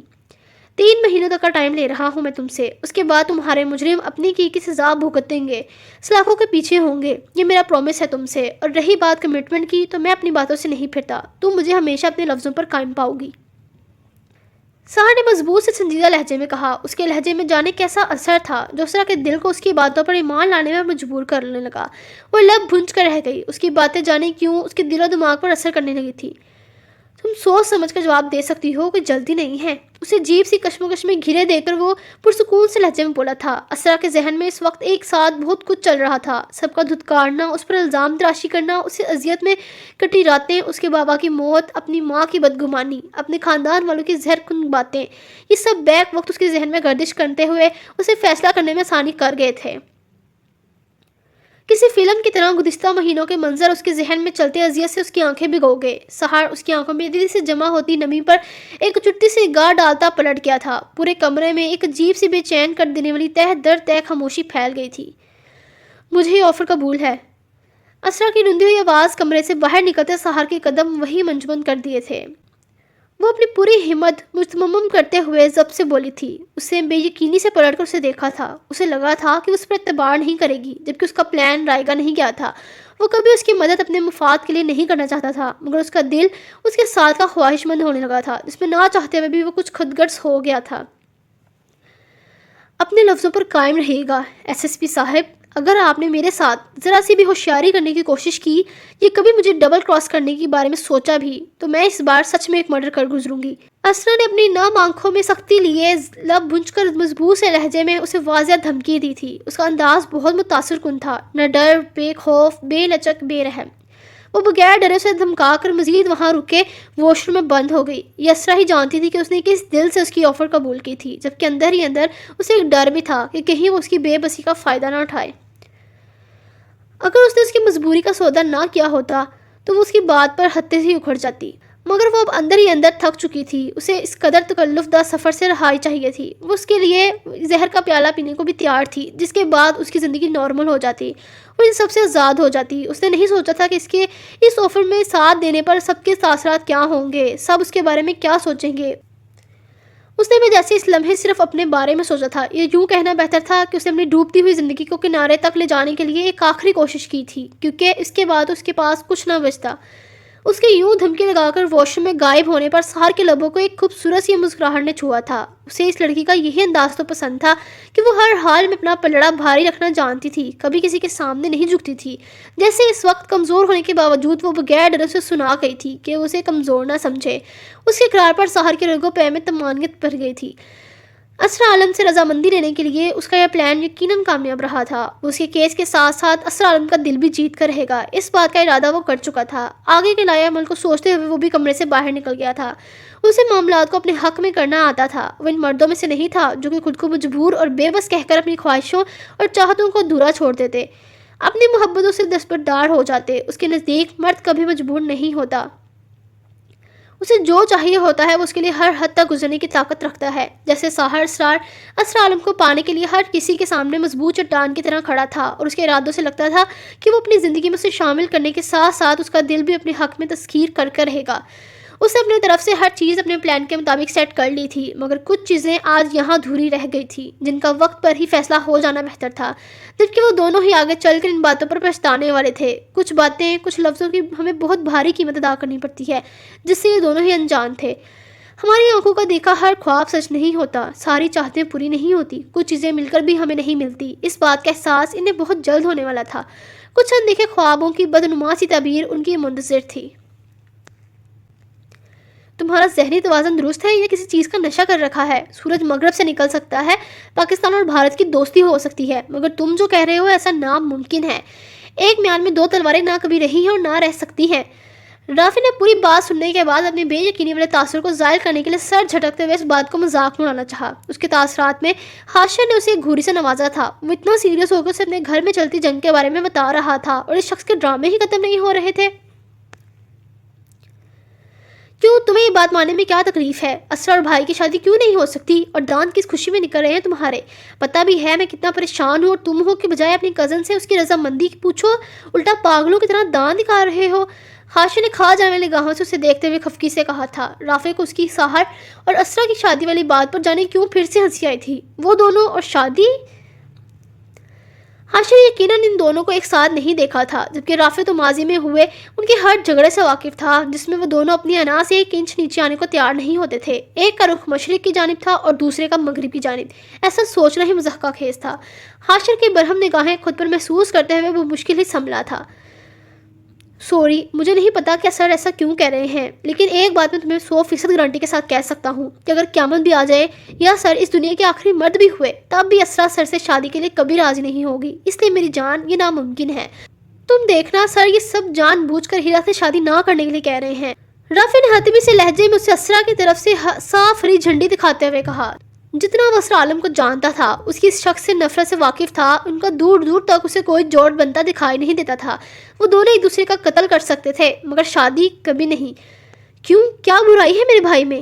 ہاشر کو اس کے یوں اسرا کی چوائس کے بارے میں بتانے پر اور اپنے اتنے ہینڈسم بھائی کو انکار کرنے پر بہت برا لگا تھا. وہ ماتھے پر ڈھیروں بل ڈالے اسے پوچھنے لگا. سحر کی آنکھوں میں اس کے لیے واضح پسندیدگی دیکھی تھی اس نے، اور کوئی لڑکی اسے انکار کرے ایسا ناممکن سا ہی تھا. اسرا کو پولیس والے نہیں پسند، سخت ناپسند کرتی ہے وہ پولیس والوں کو. اسے سیریس ہوتا دیکھ رافع نے ناک منہ چڑھا کر اسے اسرا کے نام آنے کی وجہ بتائی تھی. آنکھیں خراب ہوں گی تمہاری کزن کی جو وہ اتنے ہینڈسم بندے کو انکار کرے گی. مجھے تو ان لڑکیوں کے نخرے سمجھ نہیں آتے، یہ نہیں پسند وہ نہیں پسند. ہاشر نے کڑتے ہوئے کہا تھا. جتنا وہ اسرا کو جانتا تھا اسے نہیں لگا تھا کہ وہ اپنی چوائس کو لے کر اتنی کانشیس ہوگی. اس کی بات سے رافع نے ایک سرد سانس فضا کے سپرد کی تھی. اب اسے کیا بتاتا کہ وہ دونوں 5 منٹ ایک جگہ پر اکٹھے نہیں گزار سکتے، اور کجا شادی جیسا اتنا بڑا قدم اٹھاتے. اسے سحر کی سمجھ نہیں آ رہی تھی جس نے ہیرا سے شادی کو انکار اسرا کی وجہ سے کیا تھا. وہ پچھلا برا ہفتہ بہت مصروف رہا تھا، اس کا گھر کا چکر نہیں لگا تھا. تبھی وہ وہاں ہوتی ان ساری باتوں سے لا علم تھا. نہ اسے سحر نے کچھ بتایا تھا اور نہ ہی اسرا نے. ابھی اگر ہاشر اسے ذکر نہ کرتا تو اسے کبھی علم نہ ہوتا. سحر سے تو وہ صبح ہی بات کرنے کے بارے میں سوچ چکا تھا. وہ جاننا چاہتا تھا کہ اس کے دماغ میں کیا چل رہا ہے. اب تم کون سی دنیا میں کھو گئے ہو؟ اسے اپنی جانب غیر متوجہ دیکھ وہ چڑھتے ہوئے بولا تھا. رافع نے چونکتے ہوئے اس کی جانب دیکھا تھا. یہی ہوں. کیا پپو مان گئی؟ رافع نے کچھ سوچتے ہوئے پوچھا. نہیں، ماں صاحب تو بھائی سے پکی ضد لگا کر بیٹھی ہیں کہ وہ قطعی ان کی شادی اسرا سے نہیں کروائیں گی. پتہ نہیں ماں صاحب کو کیا ہو گیا ہے. اس سے پہلے تو اسرا بھی انہیں بہت پسند تھی، جبکہ اب تو بیچاری کو دیکھتے ہی ماں صاحب کا موڈ خراب ہو جاتا ہے. جب سے بھائی نے ہیرا سے منگنی توڑی ہے ماں صاحب اور بھائی کے درمیان گفتگو کا سلسلہ منقطع ہو چکا ہے. ہاشر نے سنجیدگی سے اسے معاملے کی سنگینی سے آگاہ کرنا چاہا، جبکہ وہ چاہ کر بھی اپنے ماں کے اسرا کے بارے میں کہے تلخ الفاظ زبان پر نہ لا سکا. واٹ؟ سر منگنی توڑ آئے ہیں؟ رافع کا 140 واٹ کا جھٹکا لگا تھا. یہ سن کر کہ سحر منگنی توڑ آیا ہے اسے اپنے کانوں پر یقین آیا. کیا وہ اتنا سیریس ہے اس معاملے کو لے کر؟ اسے یوں ریئیکٹ کرتا دیکھ ہاشر نے اسے گھورا تھا. تو میں اتنی دیر سے کیا بکواس کر رہا ہوں؟ تمہارے AIG صاحب کے گھر جا کر ان کی بیٹی کو منع کر کے آئے ہیں اور ساتھ ہی ساتھ انگوٹھی واپس. ہاشر نے اپنے بھائی کا کارنامہ بتایا جس پر رمیسا بیگم بہت خفا تھی. حیرت سے رافع کی آنکھیں پھیلی تھی سحر کے دماغ میں آخر چل کے رہا تھا وہ سمجھ نہ سکا، صحیح معنوں میں وہ اب الجھا تھا۔ اسی پل باہر ڈول بیل بجی تھی، جسے سنتے ہی رافع بمشکل اپنی حیرت سے نکلتا دروازے تک گیا تھا۔ ڈلیوری بوائے کو پیسے دیتے ہوئے اس نے اسے پیزا لیا تھا اور انہیں قدموں پر واپس لوٹتا ہوا لاؤنج میں آیا تھا۔ کچھ دیر پہلے ہی حاشر کے آنے پر اس نے پیزے کا آرڈر دیا تھا۔ ٹیبل پر پیزا رکھتے ہوئے وہ کچن میں گیا تھا اور فریج سے 2 کوک کی کین نکالتا ہوا واپس لاؤنج میں آیا تھا۔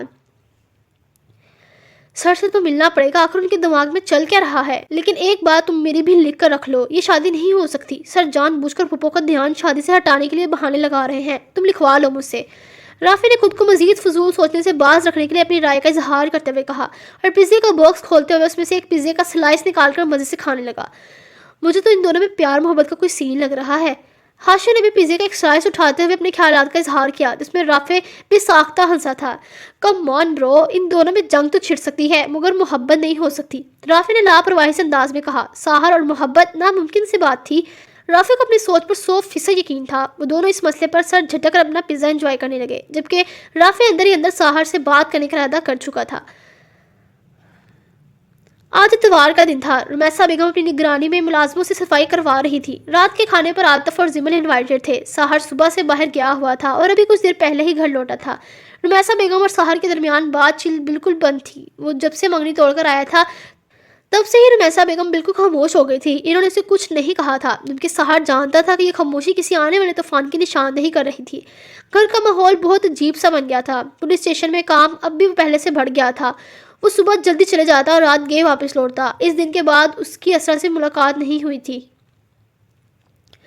آج وہ اپنا کام ختم کر کے دوپہر کو گھر لوٹ آیا تھا اور اس نے ہی زمل اور عاطف کو رات کے ڈنر پر انوائٹ کیا تھا۔ زمل کو سب کچھ بتا چکا تھا، جو کہ اس کے فیصلے پر بہت خوش تھی۔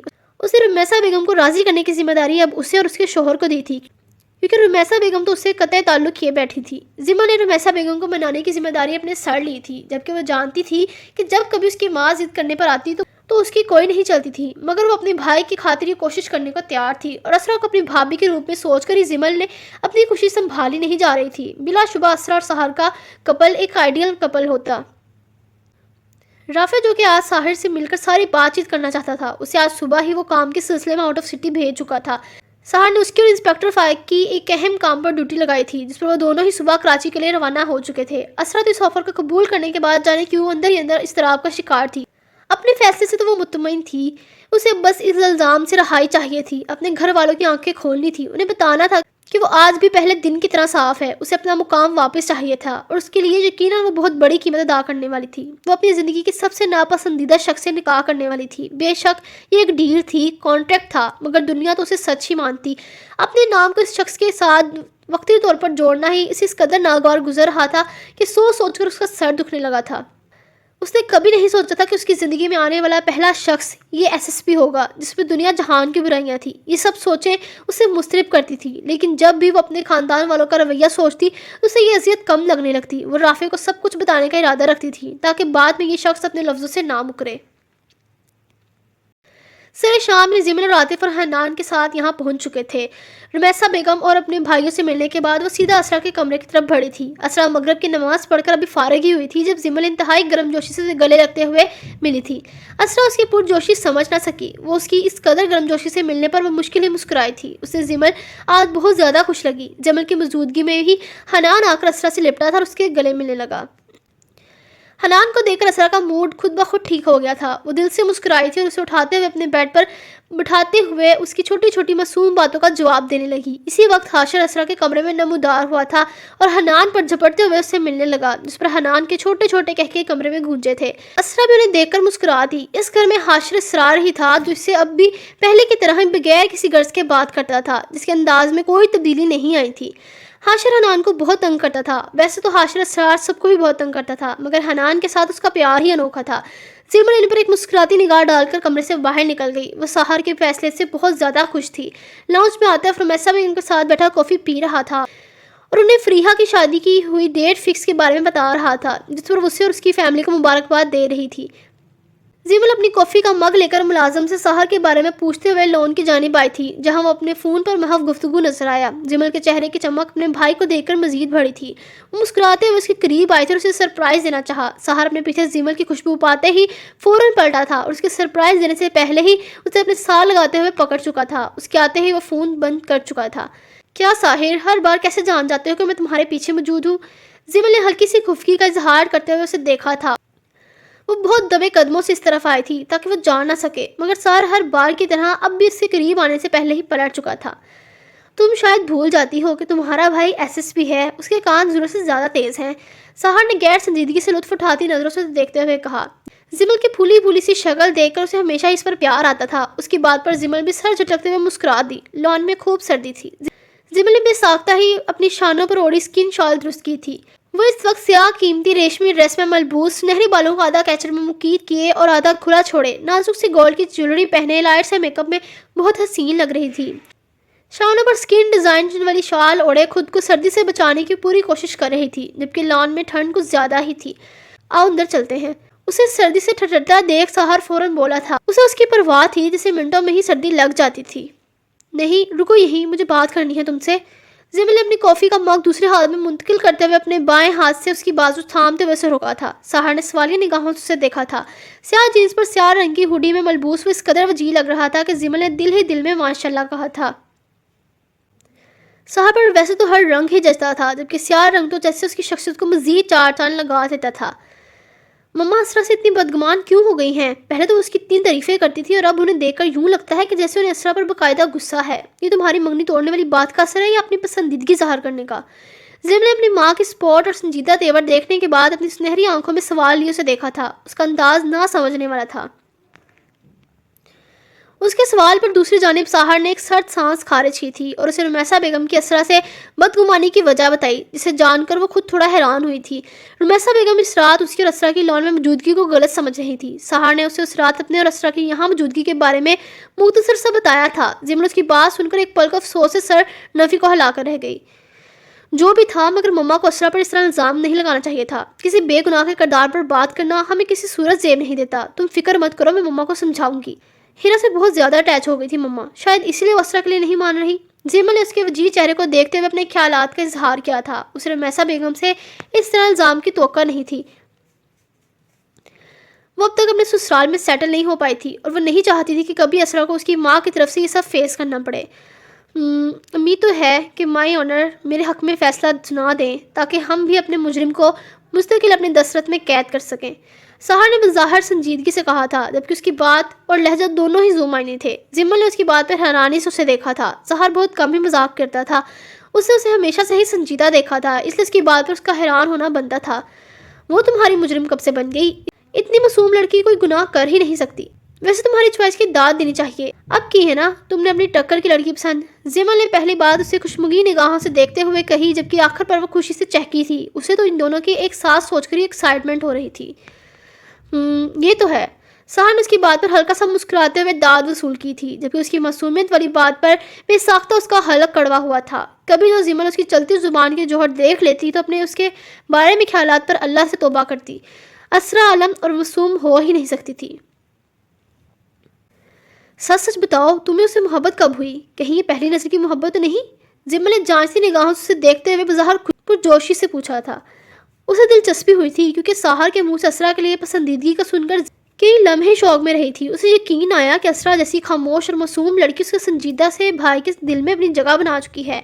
اس کے بعد کا جواب دینا جانے کیوں سہار کو تھوڑا مشکل لگا۔ اس سوال کا جواب تو وہ خود اپنے دل سے حاصل نہیں کر پایا تھا۔ اس کے دل نے تو بس ایک ہی خواہش شدت سے پکڑ رکھی تھی، اسرا عالم کو اپنی زندگی میں شامل کرنے کی اور اس پر مکمل اختیار رکھنے کی، مگر ان سب کے ساتھ وہ اس کی پسند کے تقاضوں پر بھی پورا اترتی تھی۔ اس کے نزدیک ایک لڑکی کو جیسا ہونا چاہیے تھا وہ بالکل ویسی ہی تھی، تو بس پھر یہ وجہ کافی تھی اسے اپنا ہم سفر بنانے کے لیے کہ وہ اسے پسند تھی۔ رہی بات محبت کی تو اس کے بارے میں وہ کچھ خاص واقف نہ تھا، شاید یہ دراق ہونا بھی اس پر باقی تھا۔ محبت بہت بھاری لفظ نہیں؟ سہار نے وہی کہا جو اس لفظ کو سننے کے بعد اسے محسوس کیا۔ لان کی تازہ سرد ہوا نے اس کے سنہری بالوں کو چھوتے ہوئے شرارت سے اس کی پیشانی پر بکھیر دیا تھا، جبکہ وہ بہت خوبصورتی سے زمل کی بات کو گھما چکا تھا۔ زمل اس کی سنہری آنکھوں میں اسرا کا عکس دیکھتے ہوئے مبہم سا مسکرائی تھی۔ محبت بھاری تو ہوتی ہے، پہلے اسے پانے کے لیے انسان کو بہت سے امتحانوں سے گزرنا پڑتا ہے اور پھر پانے کے بعد بھی امتحان جاری رہتا ہے، بس نوعیت بدل جاتی ہے۔ زمل نے ایک سرد سانس فضا کا سپرد کرتے ہوئے بوجھل سے لہجے میں کہا۔ اس کا دل بھی تو عاطف کی محبت میں قید تھا اور امتحان تھے کہ ختم ہونے کا نام نہیں لے رہے تھے۔ محبت کرنے والے اس میں آئی آزمائشوں امتحانوں سے نہیں گھبراتے، من پسند منزل کا حصول یوں ہی تو نہیں ممکن ہوتا، سہار نے لاپرواہ سے انداز میں کہا تھا۔ اس کے ذہن میں بس رمیسا بیگم کی ناراضگی تھی جو کہ اب اس سے برداشت نہیں ہو رہی تھی۔ تو جناب اس لیے ڈنکے کی چوٹ پر اپنی محبت کو اپنے نام لگوا رہے ہیں۔ زمر اس کی بات کو کسی اور انداز میں سمجھی تھی۔ اس کا اشارہ پہلے بہادری سے بغیر اے آئی جی صاحب کی پوسٹ کا پریشر لیے ان کی بیٹی سے منگنی توڑنے کا تھا، اور دوسرا اپنی ماں سے اپنی خواہش کے اظہار کرنے پر۔ مجھے خوشی ہوتی اگر میرے مخالف میری ماں صاحب کی جگہ کوئی اور ہوتا، مگر ماں صاحب سے ضد لگانے کے بارے میں سوچ بھی نہیں سکتا۔ سہار نے سنجیدگی سے سر جھٹکتے ہوئے بدمزہ ہوتے ہوئے کہا، ڈونٹ وری، ماما تم سے بہت پیار کرتی ہیں، بس وہ شاید یہ سب ایکسپیکٹ نہیں کر رہی تھی۔ جمل نے اس کا ہاتھ مضبوطی سے تھامتے ہوئے ہلکے پھلکے سے لہجے میں کہا۔ سہار اس کی بات پر اس بات میں سر ہلاتا ہوا پھیکا سا مسکرایا، جانے کیوں اسے رمیسا بیگم سے اس قدر شدید اختلاف کی توقع نہیں تھی۔ لان میں ہر طرف رات کی سیاہی پھیل چکی تھی اور سرد ہوائیں مزید زور پکڑ چکی تھی۔ کچھ دیر بعد وہ دونوں اندر کی جانب بڑھ گئے۔ زمل کی ناک سرخ ہونے لگی تھی اور سہار مزید وہاں رکے اسے لیے اندر کی جانب بڑھا تھا۔ شاید اس کا سب سے بڑا امتحان بھی یہی تھا کہ ان کے درمیان کوئی اور نہیں اس کی سگی ماں تھی جس کے خلاف وہ چاہ کر بھی نہیں جا سکتا تھا۔ کون جانتا تھا کہ آنے والے وقت میں اپنی ماں کی خاطر اسے کیا کیا قربانیاں دینی پڑتی۔ اس کی فرمانبرداری اسے اجازت نہیں دیتی تھی کہ وہ اپنی ماں کی مزید ناراضگی مول لیتا یا انہیں خود سے مزید خفا کرتا۔ کون جانتا کہ یہ محبت نہیں سراب تھا جسے دستبردار ہوتے وقت اسے دگنی اذیت سے گزرنا تھا۔ وہ نہیں جانتا تھا کہ یہ چھوٹی سی خواہش ہی اس کے سکون کا سب سے بڑا سودا تھی۔ اسے کرتے وقت اسے ذرا محسوس نہیں ہوا تھا، مگر اس کا احساس آنے والا وقت اسے دلوانے والا تھا۔ جاری ہے۔